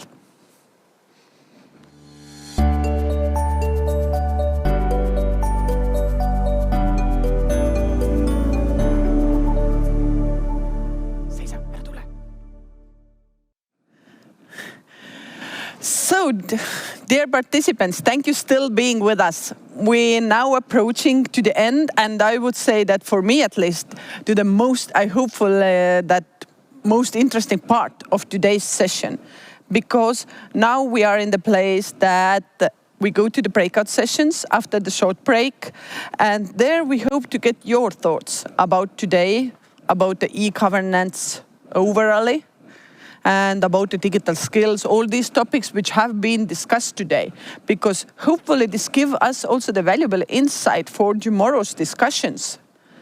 So after short break, all the participants will be automatically divided into 2 groups. And you find yourself in one of the breakout sessions together with the moderator, who will ask you to open your microphones, speak with them, having some questions for you, and maybe you having some questions but you still haven't had chance to ask to the moderator. So hopefully you will participate very actively, and we will be back in the breakout session after 15 minutes.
welcome back.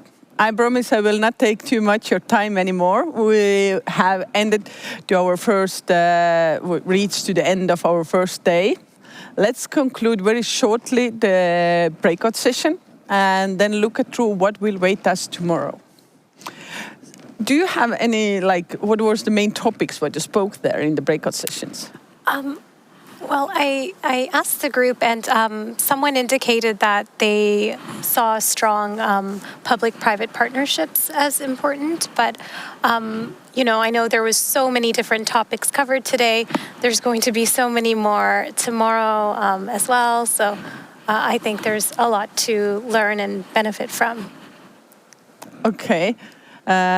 In our breakout session, I'm extremely thankful to Suleiman, who gave very fruitful and very valuable insight information, at least for me, what they learned, how they have collaborated with Estonia, and what are the most important things. For example, we spoke about the political will, and of course the public-private partnership. I got to understanding that they also have this kind of IT cluster there. There is in this way like a triple helix with the public sector, private sector, and together with the academia side, which is very important to have all three parts with you. And we also spoke about the digital skills part, that where to start in order to boost the digitalization or usage of the e-services, that where to start. That should we start about cities in the e-services training, learning how to use different kind of e-services, or entrepreneurial skills are more important? Or maybe then more important are the overall IT skills. And what was a surprise for me actually, what the Palestine side said, that they right now have, enough workforce in IT sector, and their IT sector, there are people with IT education working also outside abroad. Lots of that. They have this kind of capability in situation when we in Estonia seeking for IT workforce with a candlelight, let's say. So that was also very good or surprising to hear. But overall, to conclude today's, that I think it's absolutely right, as you said, that today we heard about very many topics. We got the overall approach about the e-governance, what it means, what are the key enablers for the e-governance, what means the digital identity or the basic registries. Tomorrow we will, go more deep dive into very practical things. We will look practical e-services from the public sector side and practical e-services for the entrepreneurial side. That what can be the values there, why to do for example, the taxation, what was spoken also today in digital way, what can be the outcomes from there, what can be the benefits, all these kind of practical discussions will be tomorrow, the main topics.